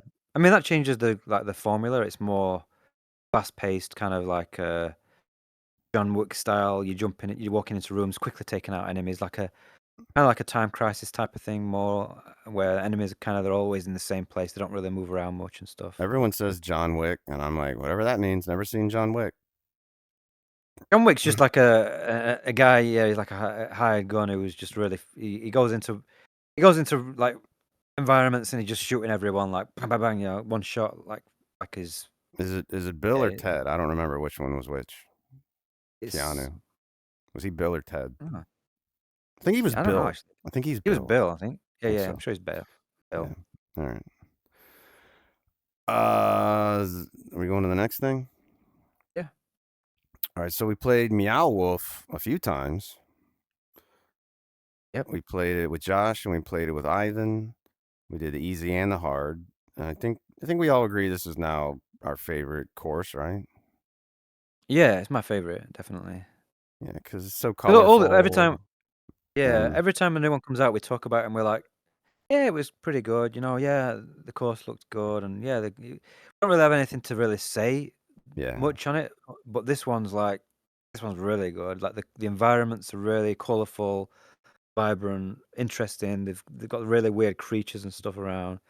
The courses are really creative. It's the best one by far, I think personally. Yeah, and they totally like some of the holes, like there's tons of holes, so you don't even know which one you're supposed to go for. There's places where you're supposed to hit your ball into the water, counterintuitively. There's places where your ball you use portals like in that video, and then there's places where you hit something and then your ball splits off into 10 different colors. So the first Yeah, time you do them, you're like, "Whoa, what's going on? What the hell?" So probably the yeah. first time you play it is the best, probably. Yeah, the first time is definitely the best because I played it. We played it again with Ivan. It was like kind of didn't have that appeal as the Yeah, first time, but because the first time you're kind of discovering stuff, which is I don't really want to spoil too much, but like you'll walk up to a hole and you're just not even sure what you even need to do. Sometimes you're like, "What? How does this work? What am I supposed to be doing?" And then you figure out the gameplay mechanic of that hole, and then you move on to another hole, and then it's just something totally different. You don't like reuse the same mechanic over and over. It's like every hole will have some sort of different quirk to it, and it's just really creative. Hopefully they can do more stuff like this where they just like really think outside the box, and it's not just like conventional mini golf. I did see someone Reddit, because someone on Reddit put a post up like wanting to know all the best courses, and some people were mhm, like didn't like this one because they said it wasn't like traditional golf. They wanted more traditional golf. So it's some people prefer it's a bit more normal golf. Whereas for me, I think we've played so many of these courses now. I'm ready for them to keep like trying out different things and introducing new mechanics and stuff. yeah. I guess I could see this isn't that skill based. A lot of this one is luck, so maybe that's why. Like when you Yeah, hit there's your definitely ball sections. into that thing, and there's no skill. It's just it really is luck as to where the best ball ends up. Yeah, it feels more like a novelty sort of course, like it's yeah, like a crazy golf course that's more just like crazy. Yeah, I don't know. I don't know how to describe it. It's Yeah. not traditional golf. If you're a sort of person like where you feel like you need to be in full control of everything that's happening and you want to be able to like have skillfully shoot and the perfect putt, you might not like this one as much because there is obviously certain sections where it's like not really that skill based as much. There's more luck involved, like you say. Mhm. All right. The next one, I think you played this too, Machizzle. It's free on Steam. Yeah, I played it. Yeah. Yeah, for a free game, I thought it was cool. It's a type of puzzle game where you got to get a ball from one point to another, and you use ramps and shit. And I don't know. I played for 30 minutes or so. Yeah, I played about 30 minutes. It's Yeah, not something I'll keep coming back to, but for free, it was good. I It's think it has 80 levels. I oh, think does I it? It's read that. quite long then. Yeah, Yeah, everything's like it's a good seated game because everything's in front of you. You don't have to like walk or move around your environment. It's like a set of blocks. You've got like a lot of blocks in front of you, and then you've got more blocks that you can pick up and put into the level. And you can use your thumbsticks to like rotate it round, and you can grab and move your height up and down so you can adjust everything so you can see without having to like get up or lean or anything if you don't want to. And yeah, it's like they keep introducing new mechanics where you'll have some stuff where the ball like deflects off of certain things, and you'll have some stuff where the ball will like jump and stuff. So you kind of like have to use these blocks, and you've got predetermined blocks. So you'll only have a certain amount of each type of block, and then you have to manually put your hand into the environment, like place them within like this preset puzzle, and then press a button, and the ball will then roll through the puzzle, and you're trying to get to the end goal. So you kind of have to figure out how to get the ball to the end goal using all the different special blocks that you've got that the game gives you. yeah, and I don't know It's why it's simple. free. He could definitely It charge wasn't free. something. Yeah, it used to not be. I don't. Maybe he's just not going to do any more support, so he said, "I'll just make it free then." I think he just wasn't getting any sales, and he was like, Uh, "Well, I may as well just get at least some people hopefully play it because I think it's got like 30 reviews or something. It's not a popular game. It's a good game, but it's not like out of all the puzzle games, it's I don't know. I like a VR puzzle game where you kind of feel like you're moving through environments and it feels like you're going to different areas and stuff, and like there's this Mhm. visual element to it. This is not like that. This is just you're in the same environment and it's just all about just the puzzles. There's nothing more to it than you just solving puzzles. So it's a pure Yeah. puzzle game. Yeah. What was I gonna say? Shit, I don't remember. Huh? Oh yeah, did you think it was funny that the I was surprised by the voice. The voiceover was like a hillbilly sounding voice almost. I It was didn't like even hit. a very Southern American. Like this looks more like you to me. You would hear a voice, maybe more like your voice. You know, like a British Oh, voice, or yeah, like I can't you remember know, it. Yeah, you would yeah. think it'd be like But a his like voice was kind Machizzle of voice. like this. The guy, the Yeah, narrator, was yeah, kind of like, yeah, it was yeah. funny. I remember now. Yeah, Yeah. it was a bit. It didn't really fit with the theme. Yeah. No, no, not at all. But there was a girl voice too, and I wasn't sure what. There was some sort of story they were trying to tell.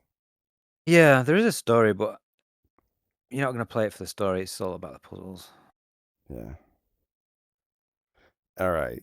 Next one is out of. I played. I talked about this before. I played more out of scale. The Oh yeah, Kurzgesagt you got adventure. you got past the thing that you got stuck on. I got past the thing, but the main reason I played it was I got Quest Games Optimizer, which some people call QGO. Oh yeah. It's on itch.io for $10, but you can add I think this $3 add-on, premium add-on, and then it'll give you then you can see the time you've played your games. I really wanted that because like for example, Asgard's Wrath 2, I wanted to know how much time am I putting into this fucking game. So I installed it hoping that it would be able to like look maybe 2 weeks back in, in the past because I read somewhere that sometimes those programs can do that, but it did look in the past. So it said it listed like 10 hours for Asgard's Wrath 2, but then it listed only like 1.5 hours for Assassin's Creed Nexus. And I was like, oh, okay, well, it's not looking all the way back. It's only looking back like maybe only a few days or something. So, but it really made this game look better. So this game looks shitty at just default resolution, but then I increased, I super sampled it to like, because this Quest Games Optimizer allows you to individually control a lot of shit, but all I did was super sample this up 150%, and it made it look way better. Like there were no aliasing issues at all then. But one thing I didn't, it took me a while to realize how it works is that I thought maybe if I launched the game from within Quest Games Optimizer, it would do that. But then if I launched it from just the meta library, it wouldn't use the Quest Games Optimizer settings. But it's still, even though I was launching from the meta library, it was still doing it with the 150% super sampling. So I had to, uh, basically, this Quest Games Optimizer kind of applies its advanced HD settings to all your games kind of automatically, and I had to turn that off because I don't want to run everything with these higher settings because then your battery's going to last way shorter. So I need to experiment with that more. There was a game I tried briefly last night, Racket Club, which came out recently, and that game looked like Uh, total shit to me. It looked horrible. It was so low resolution. I was like, damn, they didn't make this game for Quest 3 at all. This is definitely a Quest 2 made game. So yeah, that, yeah, for example, that would be a good example for a game where you would want to use Quest Games Optimizer to make it look good. Because I wouldn't even want to play that game the way it looked at yeah. I've default. played some Quest. I've tested some games like on the Quest only, Yeah, and I'm like, God, this game looks like shit. How can people play this game? yeah, It's like you can see the foveated rendering, the resolution looks shimmery, the textures look like blurry messes. It's just some of the Quest 2 games look absolute dog shit, honestly, really yeah, bad. I can't wait for developers to be able to ditch the Quest 2 and make Quest 3 only games because that's when we're going to start to finally see, the end of these. Because the Quest 3 is powerful enough to be able to get rid of all this low resolution, low texture shit. yeah. So yeah, I can't wait. I know it's going to be a while, but Yeah, bring it on. I can't wait for them to get rid of the Quest 2 as a requirement. I do think though that putting this game at 150%, I played it for like 30 minutes. I think that really did affect my battery because I think my battery Oh, went died fast, way much faster. yeah, yeah.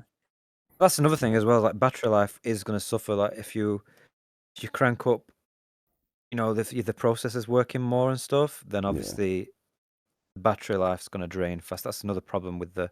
Is that with your extra batteries and shit as well? Yeah, it killed my extra battery fast, and then I Wow. wasn't paying attention, and then it was starting to suck away at the internal battery. Yeah. Damn. I went from like a full battery on my Bobo VR, and that thing just got zapped. Because my Quest Um, 2 now, it used to be 2 hours, but now it's only like an hour and a half. So I think my battery's starting to die. mm, If I play something in an hour and a half now, and my battery's warning light comes up, and I have to stop. So yeah, battery is a pain in the ass with these things, and yeah. it's more the main thing that's kind of wireless. I think when you use yours on PC, it's fine, it lasts ages. But I think if you're using anything like with a native Quest, a processor and stuff, it seems to obviously eat battery a lot faster. Yeah. Yeah, I might need more than these 3 Bobo batteries, I don't know. Which is insane when you think about it. How Yeah. long are you left in with Asgard's Wrath? Oh, that's been okay. That Hmm, hasn't been bad. weird. No, it's odd, isn't it? The 150% super sampling, maybe that's, like, way higher than what the resolution of Asgard's Wrath is. It might have been. Maybe that was too high. I don't know. So now we're ready for talking about Game of the Year stuff. I don't have any videos for this. I just made this little graphic. Yeah. No I one, no probably one need watches anyway. I was gonna say I probably need you to make better graphics because you're actually good at that, but I don't That know. looks fine. It looks like someone just got a Word document and whatever. It looks fine. No one's gonna Yeah, care. nobody So does. Yeah. All right. no one cares So about us. nah, your So what do you want to 40,000 do? subscribers don't care about you. Do you want to just go over I was gonna like read right now the what other people picked and then get to ours. okay? Do All right. that. So Upload VR picked Vertigo 2 as their game of the year, whereas last year they picked What the Bat. It's quite a departure. Which was yeah, what an Yeah. idiot. They got a lot of heat for that. So then they went Not maybe they surprised. decided to do a 180. Because I was looking at that was Red Matter 2 and we had Moss Book 2 in the same year and they Mhm. gave it to What the Bat. And they It's gave like, it to are What the you Bat. fucking kidding me? Are you insane? I think maybe they wanted the attention. You think? I don't know. I just don't. I think they've got a lot of new people there now because originally it was Jamie Feldham who was doing it, and he was like a proper Mhm. poncy twat who everything's got to be like art and freaking it's got to be using VR to the absolute optimum degree. It's like Yeah. oh fuck off. All right. So then Road to VR, they had game of the year, but they didn't really say what their overall game of the year was. They said PC Vertigo 2, Quest Asgard's Wrath 2, and PSVR 2 Horizon Call of the Mountain. Hmm. Do you have anything to say Yeah, they about do. that while I take a drink? I mean, obviously, I've not played Asgard's Wrath 2, and I've not played Horizon Call of the Mountain, so Oh yeah, so you don't have much to say. All right, well, I haven't played Horizon Call of the Mountain. Neither of us has a PSVR 2, so we can't really comment. yeah, I'm hoping to get Uh, one next year. VR Awards had Ghosts of Tabor as their game of the year. We've both played it. I don't like it. You might have liked it more than me. Josh sort of likes it. Nick Lane, the old host of this show, likes it a lot. Mm. I think the thing is with the VR awards, which we learned because when it got announced, all the contenders, Vertigo 2 wasn't in it, and we were like, why? Why is Vertigo 2 not in there? Mm-hmm. It turns out that you've got to literally apply. Yeah. They don't just like pick out the games. You have to apply to them to be considered to be, a contender in the game of the year. and you also you can't just like say, "Can you consider me?" You have to fill out this like weighted answer. It's like you're basically applying for a job to prove why your game is worthy of being, Yeah. you know, it's just complete fucking bullshit. And It's you have like to tell them all about your game and what it is, and I'm you have like, to literally pitch them your game, and you have to like give them reasons why your game is yeah, accessible to people and all this stuff in it.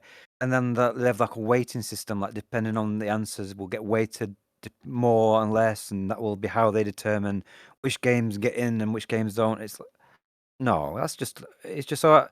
This is just like a vanity thing for people to even like the content. You know, like the content because they've got like a content of the game, like the YouTuber of the year or whatever.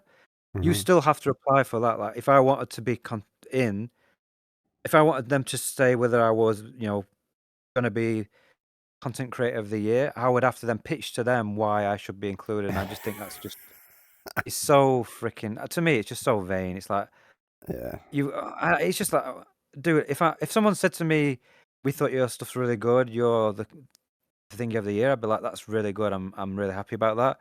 But the fact that I've got to apply to do that, that's like it's meaningless to me. I just don't give a shit. I don't care yeah. about the Game Awards. No, it's not. Oh, Maybe what that's the VR game. That's a VR specific awards as well. That's not even like a generic award. That's maybe you have specific to for VR. apply, and then they send you their pricing sheet. Maybe that's how it works. Probably. I don't know. I don't like it at all. I don't like the way that they do it. The whole thing. We looked into them, and they're like a marketing company. So the whole Yeah, thing's like some big marketing thing. It's nothing to. It's not. Yeah, I don't. I really didn't like it. I don't like the way yeah. they do the system at all. Alright, so then the Game Awards, isn't that the Jeff Keighley one? That's like the big one. Yeah, like the big Yeah. one of the year for the They picked games. Resident Evil 8, Mhm. which, for PSVR 2. We haven't played it, but both Alex and I beat Resident Evil 8 with the Prey Dog I mean, it's mod. yeah, it's a great game. I mean, Yeah, it would be great. It's great in VR, so I have no problem with that. It's like some people would complain because it's not like a native VR game, but I think why can't ports be contenders? Why can't games with VR modes be contenders? There's still a VR game. You still play them in VR, so I have no problem with that personally. I'm having problems with my battery right now. I'm Are using a you? Quest 3, and he's using an Index. Yeah, Oh, let me how see. much? How much time you got?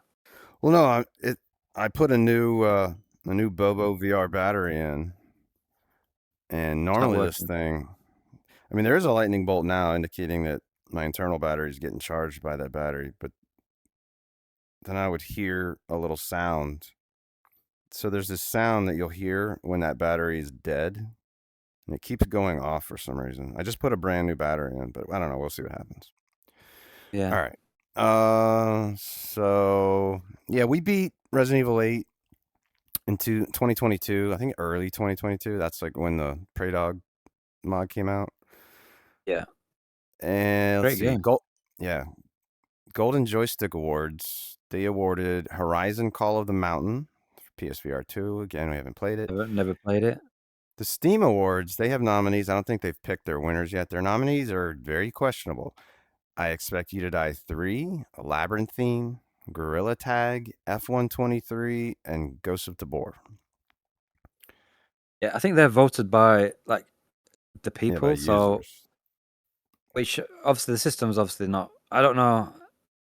It just goes to show that you can't have it just rely on people's votes because it clearly the votes are clear. I mean, there's no way that like Labyrinthine, for example, or F123. I feel like that's got to be including people voting for that game of the year for non-VR or something. I don't understand how that could be.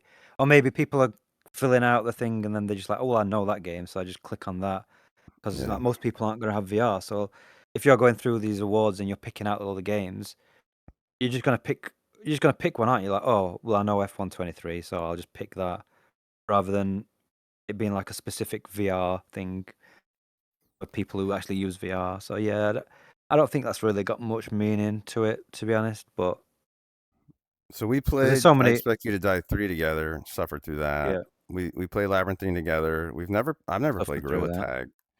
Not interested. Did you play F123? No, I played last year's, but the they bring out a new one, it's virtually the same game, so I'm not buying another version of it. So this is interesting. I've gone through all of my Bobo VR batteries now, and none of them are charging my headset. So I don't know what's going on here, but this is Oh. the first time this has happened. But my internal battery's full, but Oh, they're just not charging my I headset. guess you'll I'm have to not. see how long it lasts for then. Yeah, yeah. I don't know. All right. So 2023 Game of the Year.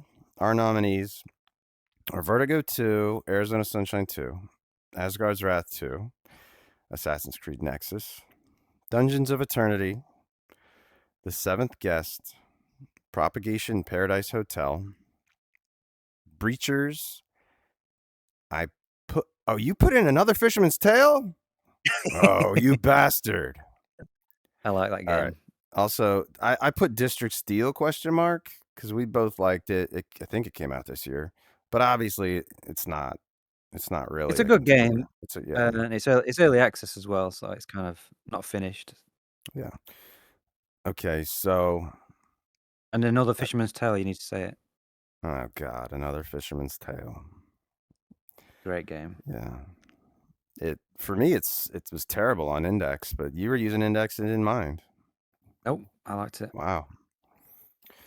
How did you not constantly accidentally grip? I don't know, maybe I just open my hands more and you I would can't kinda open my keep your hands hands. much. My hands just automatically want to do a a dick Well, you grip. don't have that problem anymore because now you've gone to the Oh, dark other side. means the dark side. Yeah, Oh, the quest side. yeah. Yeah, that's true. But my hands are still doing the dick grip. I just can't stop them from doing it right now. I don't know. All right. So I don't know. What's your pick? I already know. You gave it away Um, last podcast. well, I'll give my top 3. Okay. In third place, I'd say Another Fisherman's Tale, Wow. which is why I put it in there. I really enjoyed it. I genuinely really enjoyed it. It's the most creative puzzle game I've played in VR. I thought it was really, really good. Graphics good, story good. I loved it. Great Control game. shit. Only problem, uh, I don't agree, but Mhm, you're entitled to your opinion, even if it's wrong. mhm. Okay. And it's also a bit short. That's the only thing I'd say. It's like 4 hours or something. So that's the only thing going against it. But if you like puzzle games, it's essential. I think it's great. Then number 2, the problem I've got is I haven't played Asgard's Wrath 2, and I haven't played Assassin's Creed Nexus. So then obviously not going to be a contender, which I imagine it would be for me if I played them. So there's that. So with that in mind, my number 2 is probably Arizona Sunshine 2. It's not like a clear standout. I enjoyed all the other games that are in this list that I've played, but it's probably maybe it's a recency bias as well. But I just really enjoyed it in co-op, and I thought it was a really well made, polished game. And then my number 1 is Vertigo 2, which is by far my number 1. It's like not even close. It's just an amazing game. I absolutely loved it. It's just so creative. It's got loads of cool VR weapons, loads of enemy variety, location variety, loads excellent pacing. There's a few moments with like spikes of difficulty, which made it a bit frustrating, but I believe they've patched that and made them better anyway. And they've even like done an update with like custom levels, so there's more content for it. It's just a great game. It plays really well. I just loved it. I really, really enjoyed it. Couldn't stop playing it. It's one of those games where I just kept playing it and playing it until eventually I nearly finished it. I didn't quite finish it, but I got to the end. All right. For my top 3, it's kind of tough for me it's between Assassin's Creed Nexus and Asgard's Wrath 2, and I'm not And you've not sure. and you've not finished Asgard's Wrath neither, so that's kind Yeah, of so I did say I had more fun in Assassin's Creed Nexus, so yeah. but probably Asgard's Wrath 2 is a better game, but I had more fun in Nexus. I don't know. I'll just say We'll for just now, go with Asgard's Wrath 2 is third. Yep. Assassin's Creed Nexus is 2. My number 1 is Vertigo 2, just like you. Eh, Yep. So I'll just play the Vertigo 2 trailer since we both picked Vertigo 2. And actually, Josh said Vertigo 2 is his pick too. Yeah. Did you see? It's Did you see he it's a really replied? good game. That's He why said, it's sorry, wait. He said Richard Burns, actually, he said Dick Burns is the game of this century. I'll vote Vertigo 2. What I've played so far is fucking awesome. yeah, it is.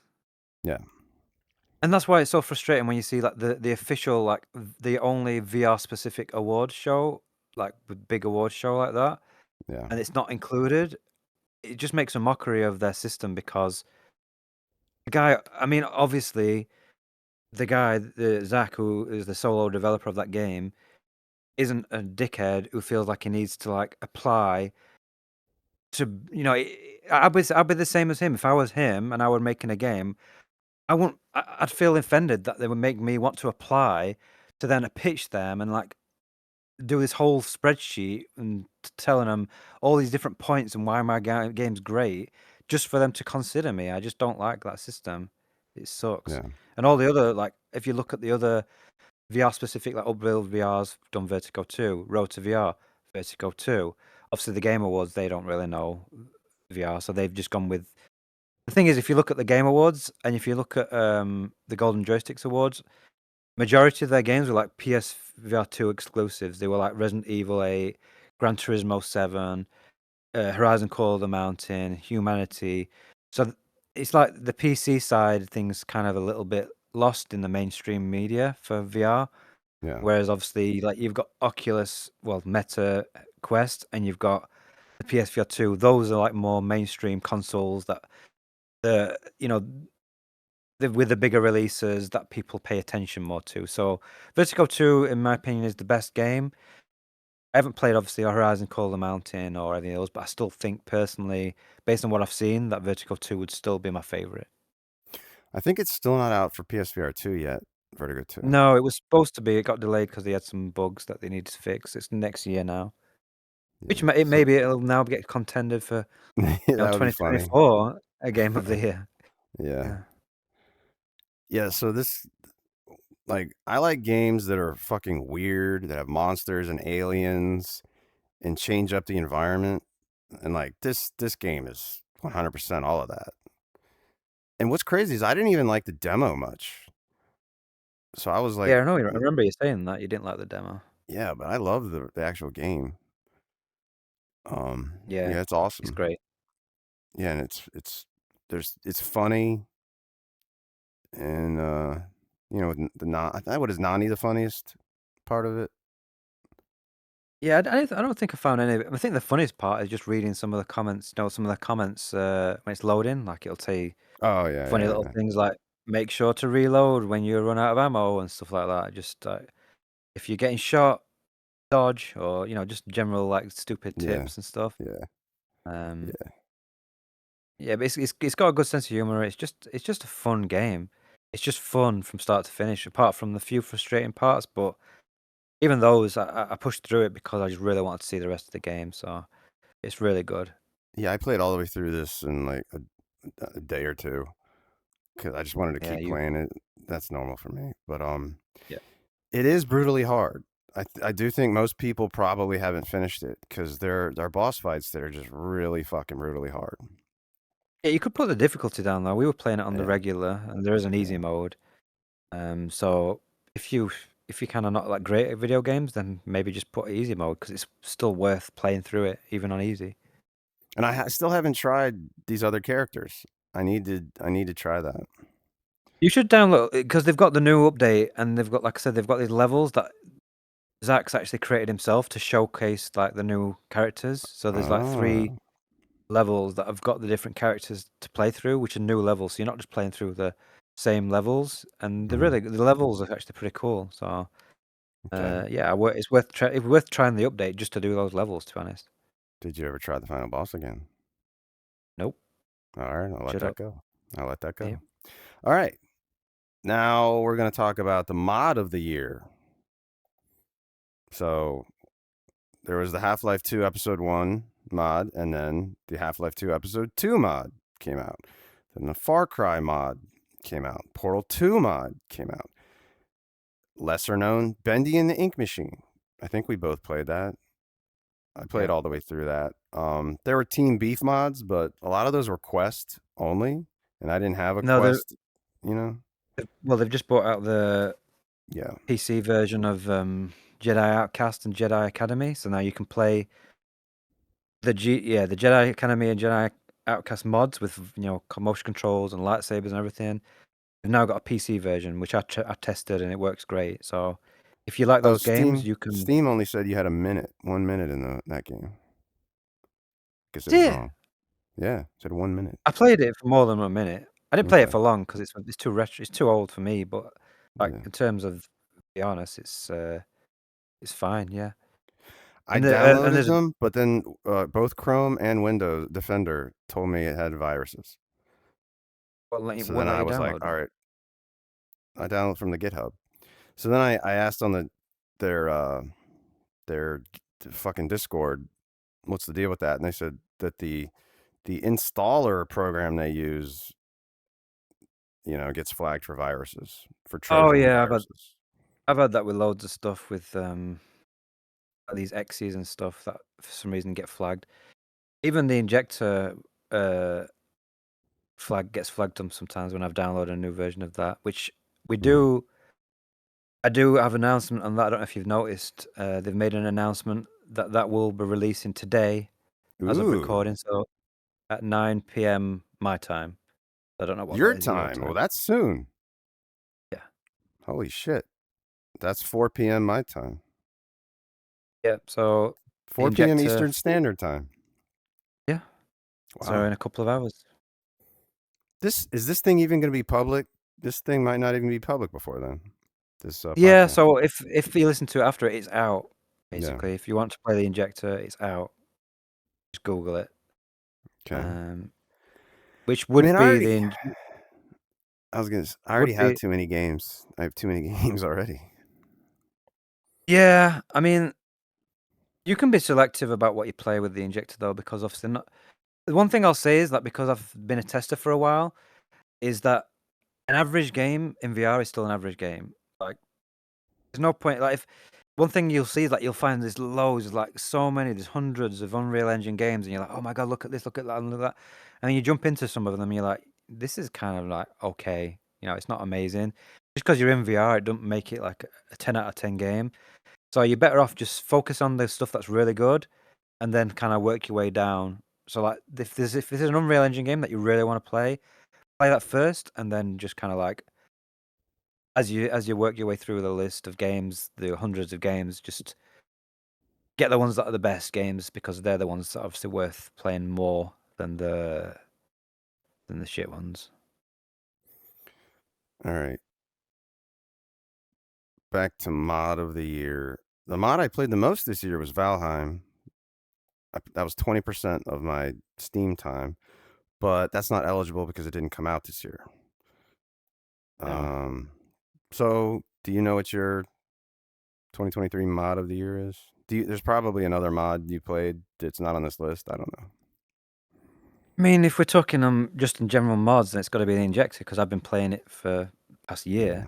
Yeah. Yeah. Uh, if we're just talking about an individual game mod, then I would say Half-Life 2 Episode 2 Okay. is my favorite. Then followed by Portal 2. I didn't like Bendy and the Ink Machine, and Far Cry was a bit too old for me. I found it too dated. And Okay. that's it. My mod of the year is Far Cry. And now I'll use that. I use that as an excuse to show my video.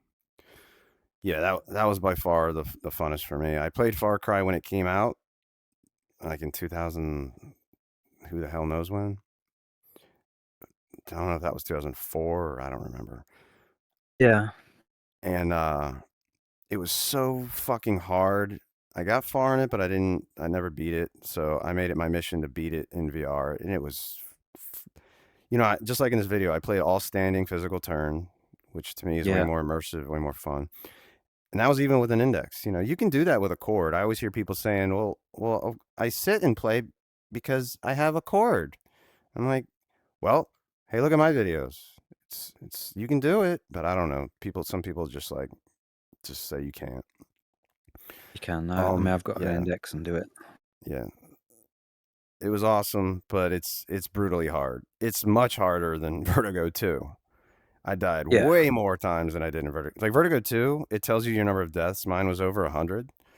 In Far Cry, it probably would have been hundreds. I don't know how many fucking deaths I had because it gets crazy. Yeah. Um, I liked it, but it was just.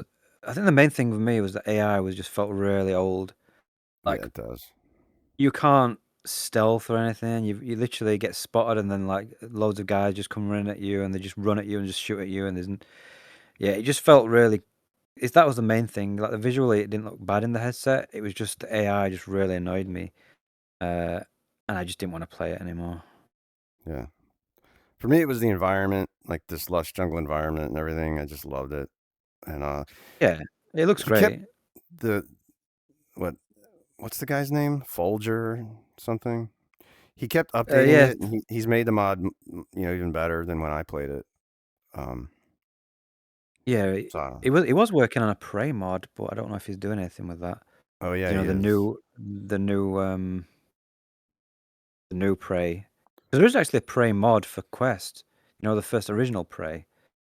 Oh I've yeah, never see played that's it. that's another reason I got this quest. Is there a bunch of mods I want to play that like that's a Team Beef mod maybe.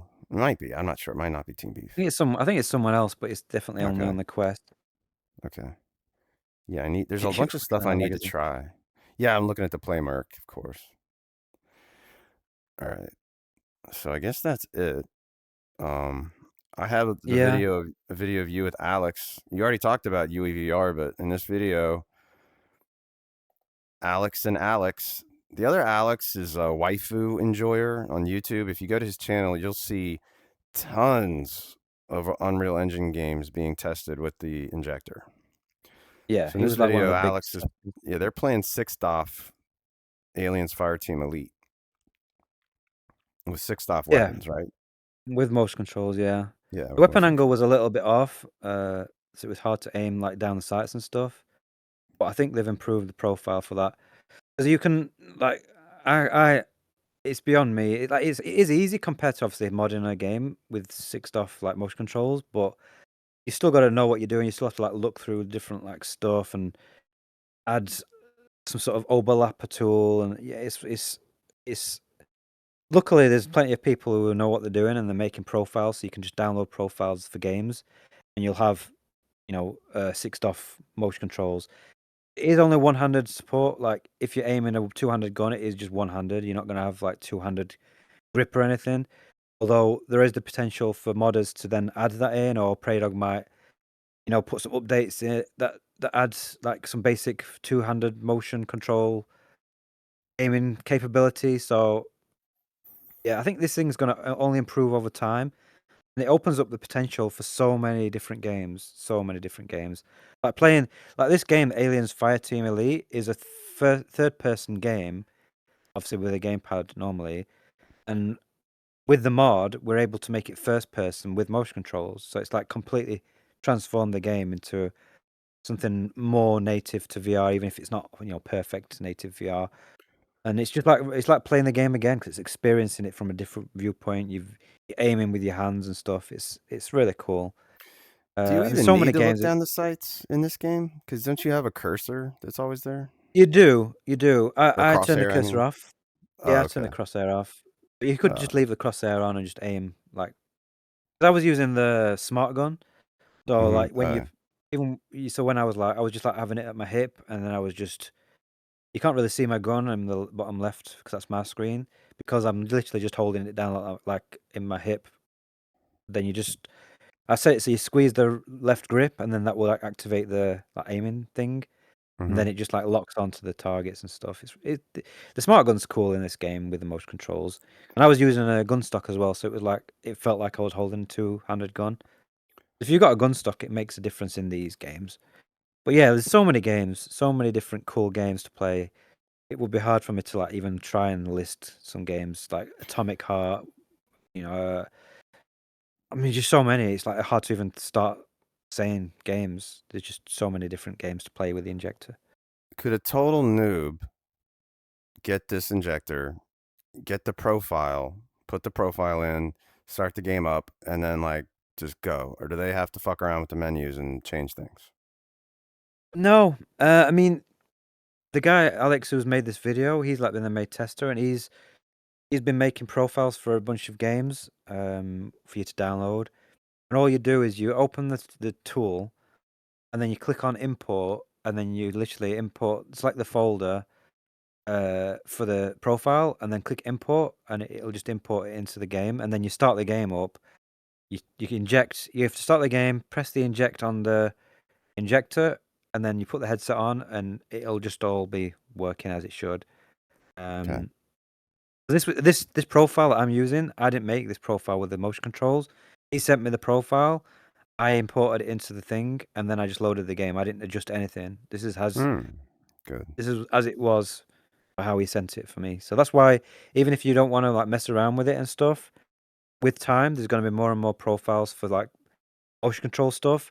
And there's a lot of stuff as well that you can play. Like, not every game needs to be first person with motion controls. There's stuff like platformers and stuff, third person platformers that you just Little play great. Nightmares, Little Nightmares, there's Crash Bandicoot 4, and there's It Takes Two, there's what's that other Sackboy. game? Sackboy. Yeah, there's loads of like cool platformers in Unreal Engine that you can play through.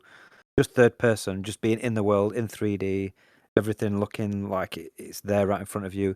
You can adjust the scale as well, so you can make things like they're like miniature, so it's like having a miniature like world in front of you, so that everything looks tiny, like a little toy. Or you can make it bigger so it looks more life size. It's just so much flexibility. It's the best. I mean, I'd go as far as to say it's the best mod in terms of what it can do ever made for a video game. I can't think of a Wow. mod that does what this does. Like, I mean, think of a mod that makes you that completely transforms, gives you so much power over Yeah. hundreds, if not 1,000 plus games. It's just incredible. And there's a spreadsheet. I'll put a link on the YouTube page for this video. There's a spreadsheet where you can see a list of every game that they've tested, and they give a rating of how well it works.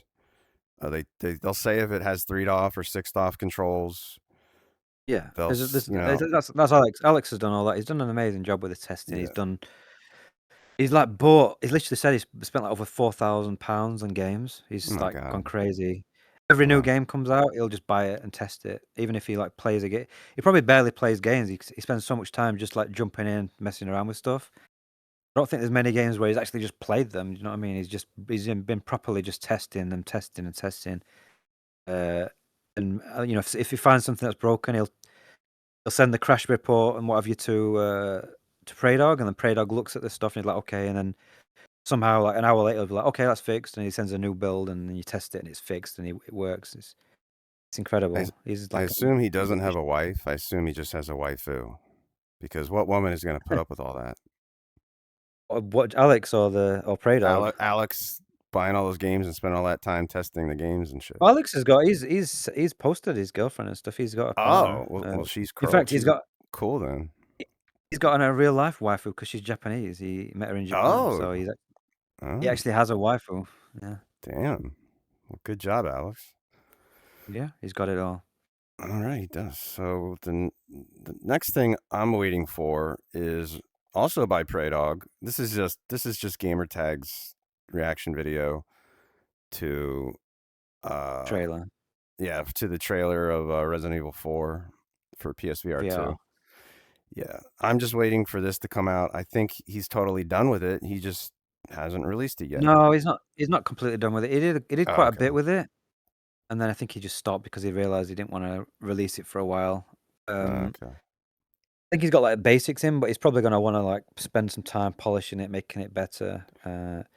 I don't know when it's gonna come out because it's just a case of he really didn't want to release it before the port, and I think he said that he wants to give it like time uh between like so you don't get like any problems with Capcom trying to shut it down and stuff because obviously they've got an official port and then he brings out a mod and it can get complicated. So Yeah.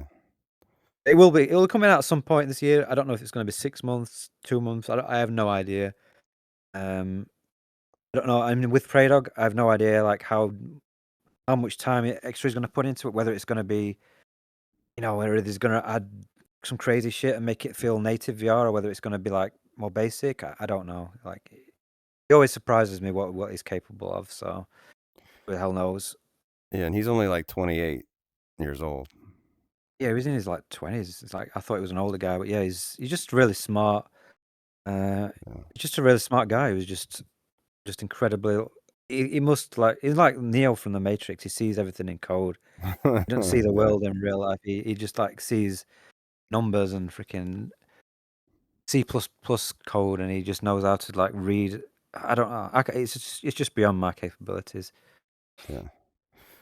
All right, so now we'll go to upcoming games. We already talked about Heartshot. That's coming out January 11th. This is PC. Yeah. It's coming into early access. It's only gonna have I think it's only gonna have the first chapter, and I think he's then gonna release the rest of the chapters, like, gradually over the year. So just bear that in mind. But it looks really cool though. Like, it's got a really cool art style. Gunplay looks good.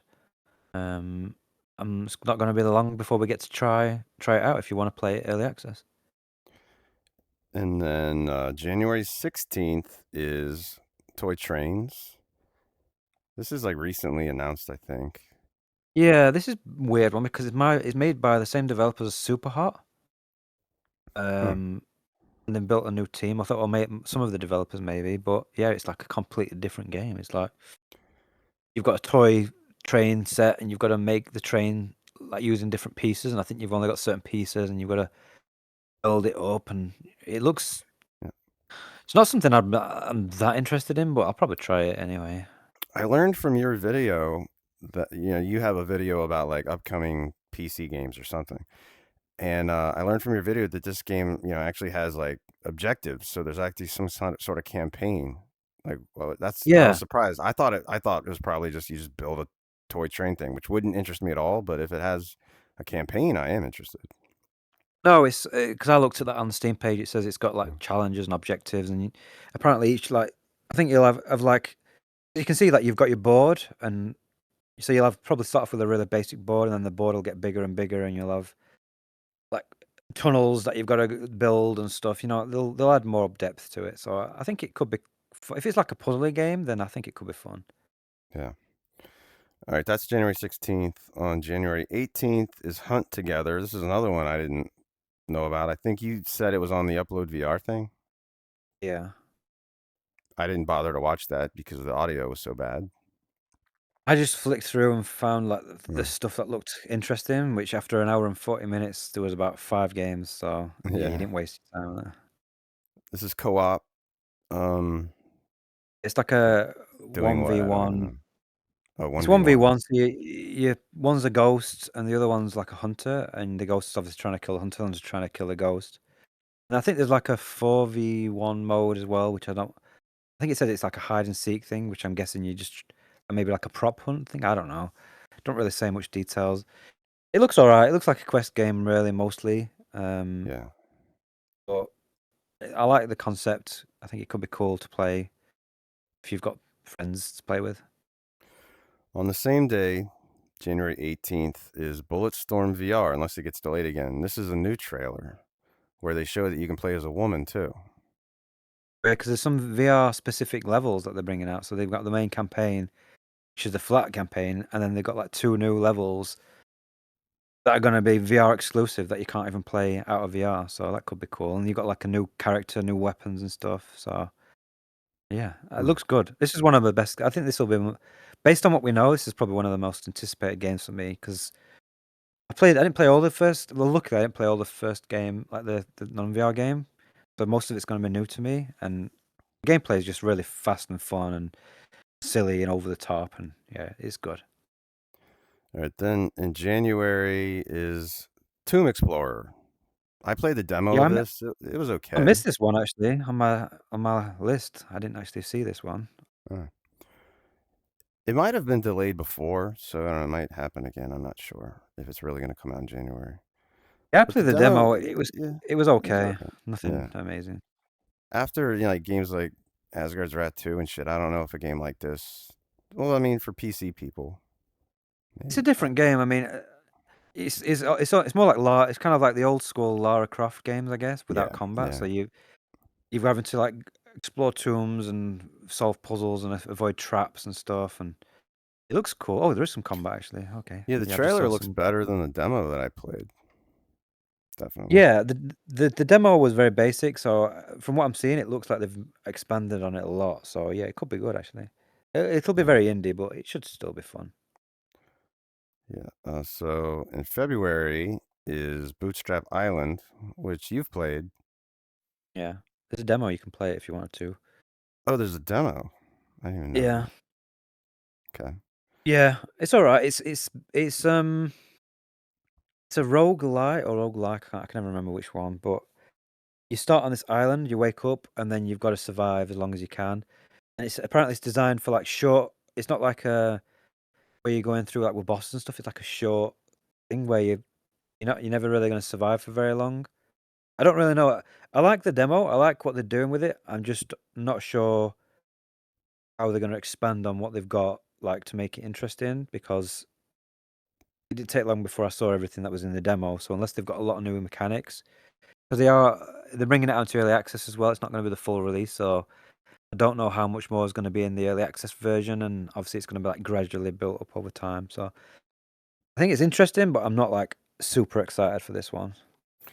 Did you not get far in Memories from Beyond the Coral Sea? Did you get off the first island? No, because I found out that it didn't have a save system, and it was like 3 hours long, and I was like, "There's no way I'm playing this for 3 hours straight." Okay.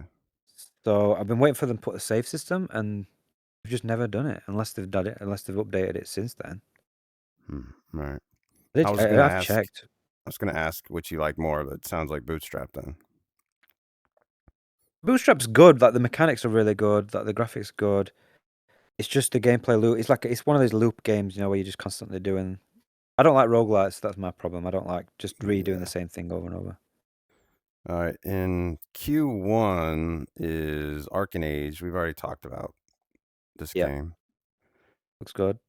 Yeah. Then another Q1 game is Underdogs. All I know is this is a melee game in a mech, and Yeah, I don't I really don't know know much again else about it. what the overall gameplay loop is. I know you. It looks like you're in arenas or something, and you're like. I like what they're doing with the because it's like you're inside a mech, and then your hands are controlling the robot's arms. Yeah. So, like as you move your arms in real life, you've got these big mech arms that are going to be like next to you. I think that could be really cool. I just don't know what you actually do other than just fight things in it. I don't know if there's more to Yeah. it. So If you're just fighting an arena, I'm just not going to be into it. yeah, I'm the same. All right. Q2 is The Burst. We've played the demo and we Yep, both liked it. yep. I think it's So gonna be looking good. forward. And this new trailer. So I remember in the demo, it was a girl. It was a girl voice, and she was like, like Eastern European or some shit. And in the trailer, it's a guy who kind of talks like this. So they've changed it. Oh, Yeah, it is was a it? totally different voice. Oh, because I know there's a guy who talks in your ear like an like a voiceover, like who's talking in your ear. So maybe it's Wait, him. did he sound like that? I don't remember. I can't Was his voice like? remember. I can't remember. Unless it's Okay, another guy, another character in the game. I don't know. But it'd be all weird for right, them to just suddenly change the character to a different one. yeah. So only other thing I have is that Into the Radius 2 is announced. But it's only coming out in 2024. That's all we Yeah, we don't know know, when. and we only have still images. Yeah. So we Oh, have. there's a trailer. Oh, there I is. put a I didn't trailer. see a trailer. I've got a trailer on my video, which I Oh, you found. do? I think And so. Unless it was there's a the first still. game. I found it. I only saw a trailer of the first game. Oh, maybe it was the first game. Whatever. Anyway, it's gonna be the same game at multiplayer, basically. It looks identical almost. Yeah, So if you liked Into the Radius, you're gonna like it. If you didn't, you're not. And I didn't like Into the Radius, so I'm not sure. I'll try it because of co-op. Like that'll make me want to try it more. Mhm.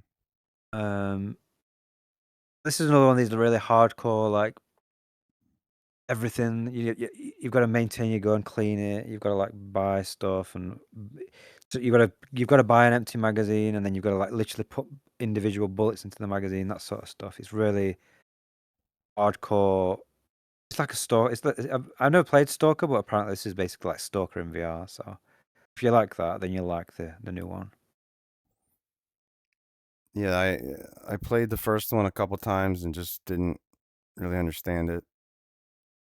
Because It's the one of those tutorial ones is like where 40 minutes long or something. yeah, it's one of those ones where I'm like, I need to go back and try it again, but I forget about it, so I just never I've do. tried it 3 times because it kept getting updates, so I kept trying it. Kept having to do that introduction, tutorial again, and then I'd get like, "Oh, I can't be bothered." Go back, come back to it, and then have to do the tutorial again because 'cause I'd forgotten everything. Because like, there's so many different controls and stuff and things to learn, and I feel like they'd be better off kind of like putting you in the game, getting you to do something, and gradually introducing you to all these elements rather than, "Here's all the elements that you need to know. Now go and do the thing." It's just kind of like a bit overwhelming to remember everything. Yeah. All right, well, that's it. Yeah, I think it's been a great year actually for VR. I think we've had a great, like when you think about what we've had throughout the year, we've had the PSVR 2 in, was it March? We've had Quest 3 later on in the year. We've had so many great, like we've had more AAA VR games this year than any year before. We've had Gran Turismo 7, Resident Evil 8, Horizon Call of the Mountain, Resident Evil 4, Assassin's Creed VR, Asgard's Wrath 2. There's been some really good games this year, actually, when you think about what we've had. Yeah, Um, definitely better than last year. yeah, I think it's Just been the best year, I think, overall. Like the amount of releases, the quantity, the quality. I think it's been great. I think we've had a lot. And then like with my video, I did that video showing what was coming up, and I think there's still a decent amount to look forward to as well. Like there's not I make a video every year where I showcase all the new games coming out for the year. And this is the one which has had the most in it. There's 49 games that I talk about in this video. Normally there's like mm, 30 odd. So it seems to be a lot in development, a lot of stuff that looks cool and interesting. And yeah, I think VR's kind of just, I think we'll see a lot more stuff that we don't even know about as well. Like there's stuff that Sony will announce throughout the year that will come out for PSVR 2, and there's more Quest stuff hopefully on the way. Yeah, I think VR's in a good place. I think it's pretty good. yeah, I don't have anything else to add. That's it. Enjoy your ball drop. A ball drop. They'll Yeah, I get was there just eventually. yeah, hopefully. It'll happen one day. Yeah, one day. All right. Thank All you for right. listening, everybody. Happy New Year, and we'll see you in a month. Happy New Year. Bye. Bye.